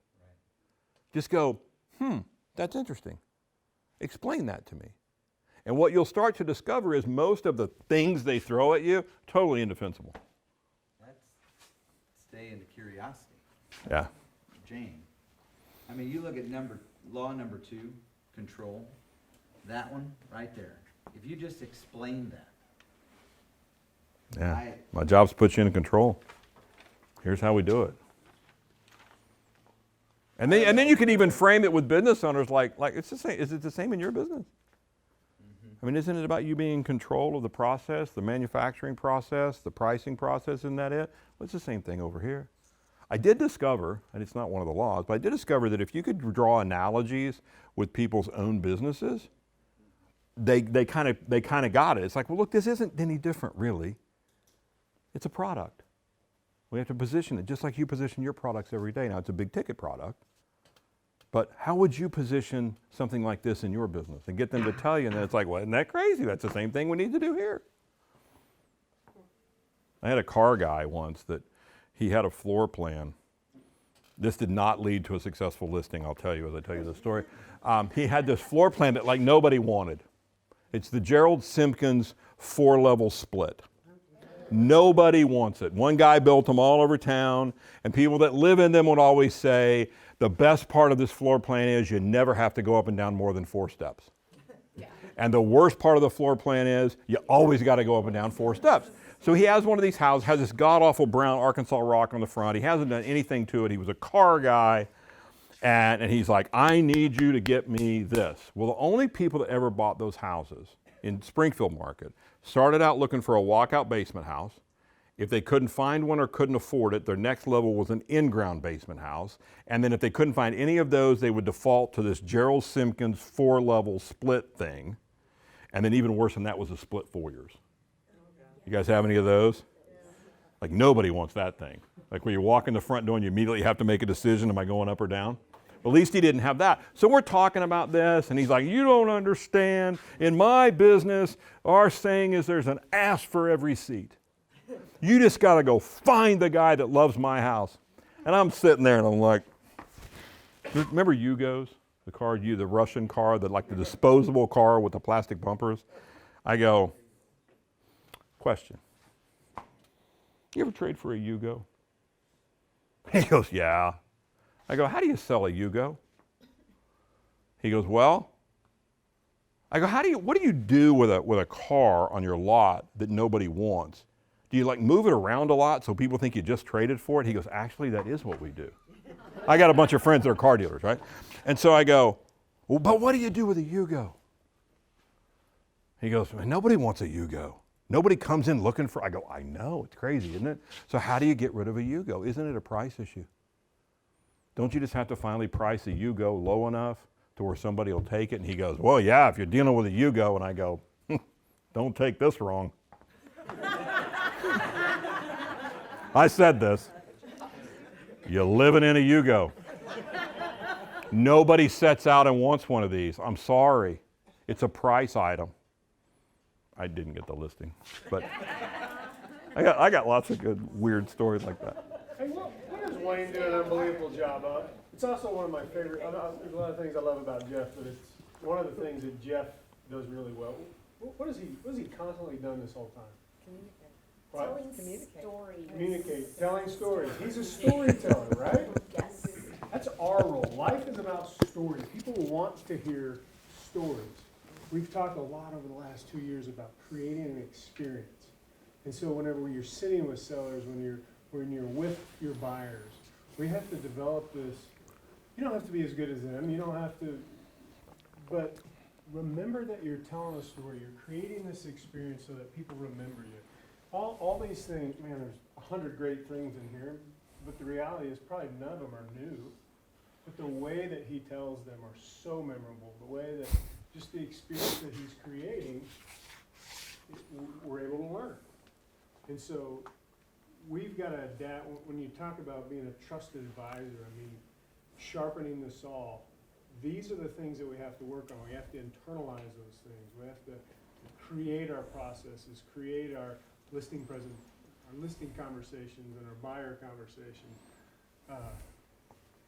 We call them, instead of presentations, we call them conversations because that's Yeah, what okay, we that's want. fine.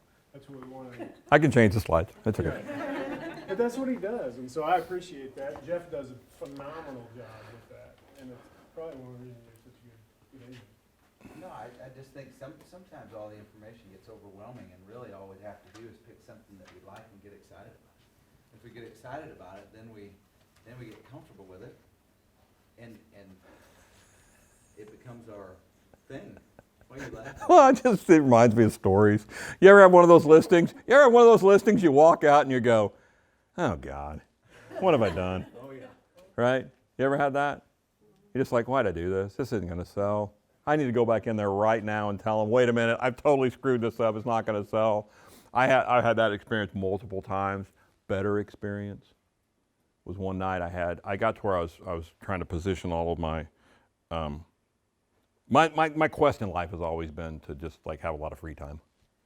Okay, so I was like, well, Takes a long time to play golf, doesn't it? well, it does, and so what I was like, well, I wonder if I could just like only do listing presentations 2 nights a week. Well, you never know till you try. But now I knew I would let up on myself, so I rejiggered my deal, and I made my listing person was the only one that could set appointments for me. So that I'd get the initial phone call, and I'd say, okay, Mary handles all my appointment setting. I'm going to transfer you over to Mary, and I look forward to meeting with you. And I told her, I'm like, all right, here's the deal. Tuesday and Thursday nights, that's it. You can't schedule me on anything but 2, because I knew me. I'd be like, when do you want to do it, right? And then, so I'd end up having like an appointment 4 nights a week or whatever. And I'm like, well, this sucks. So I made Mary do it. And I said, you have to try to fit it into Tuesdays and Thursdays. And if you can't, then you call me and we'll figure out another time. Well, guess what happened? People were like, oh, no, that'll be good. Yeah, Tuesday or Thursday, that'll be good. So I'm lining up all these deals, right? So I go into this one listing, and it's my 4th one of the night. I'm tired. I'm running behind, but I listed the first 3. I could have given a rip whether this guy listed with me or not because he was an expired I'd called earlier that day.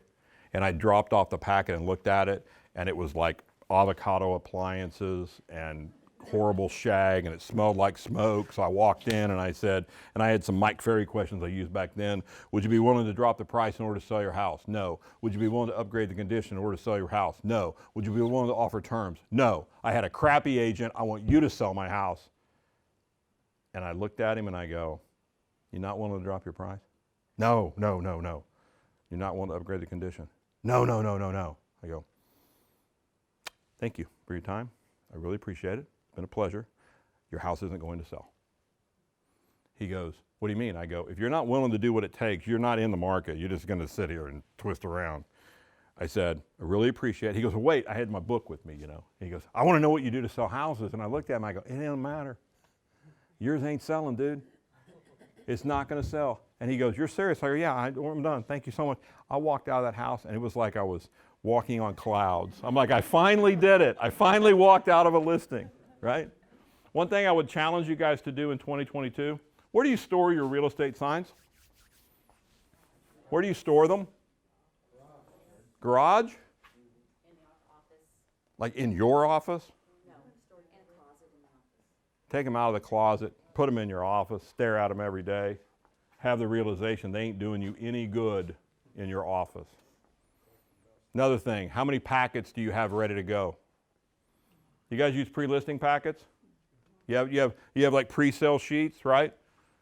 Do y'all have them? How many of them you got printed off right now sitting on the corner of your desk? You got them printed off sitting on the corner of your desk? Yeah. Print them off in bulk, set them on the corner of your desk where you have to stare at them all day long and go, not doing me any good. Maybe I ought to see if I can get that in somebody's hand today. What most people do is they store their signs in their garage. They print off materials when they need them, and they don't need them very often. But a lot of it's just like tricking. Like we did Geographic Farms, right? I'd order postcards 10,000 at a time. And all of a sudden, here'd come the printer with the boxes and a dolly, and he's like, where do you want these? I go, right there. Because I want to stare at them all day long. They're not doing me any good here in these boxes. We got to get these puppies out into the market. So a lot of this is just mentality, right? Just saying you're going to get after it. The world belongs to those people that get after it. And little things. Just It doesn't little matter stuff, if man. you're brand new. Nope. Or if you're 3 million, 5 million, 10 million, whatever. You can decide on doing a few little things differently, and it'll change that needle. It'll move that needle. But you have to plan it. Guys, so much of this is, it's all between our ears. I mean, I swear to God, it's all between our ears. And I'm a golfer, Corey, you're a golfer at a high level. I know you get what I'm saying.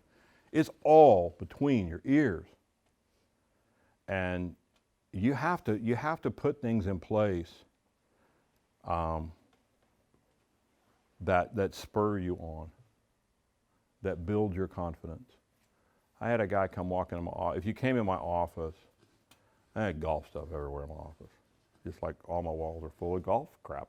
Well, golf trophies, plaques, whatever. I've won a few things.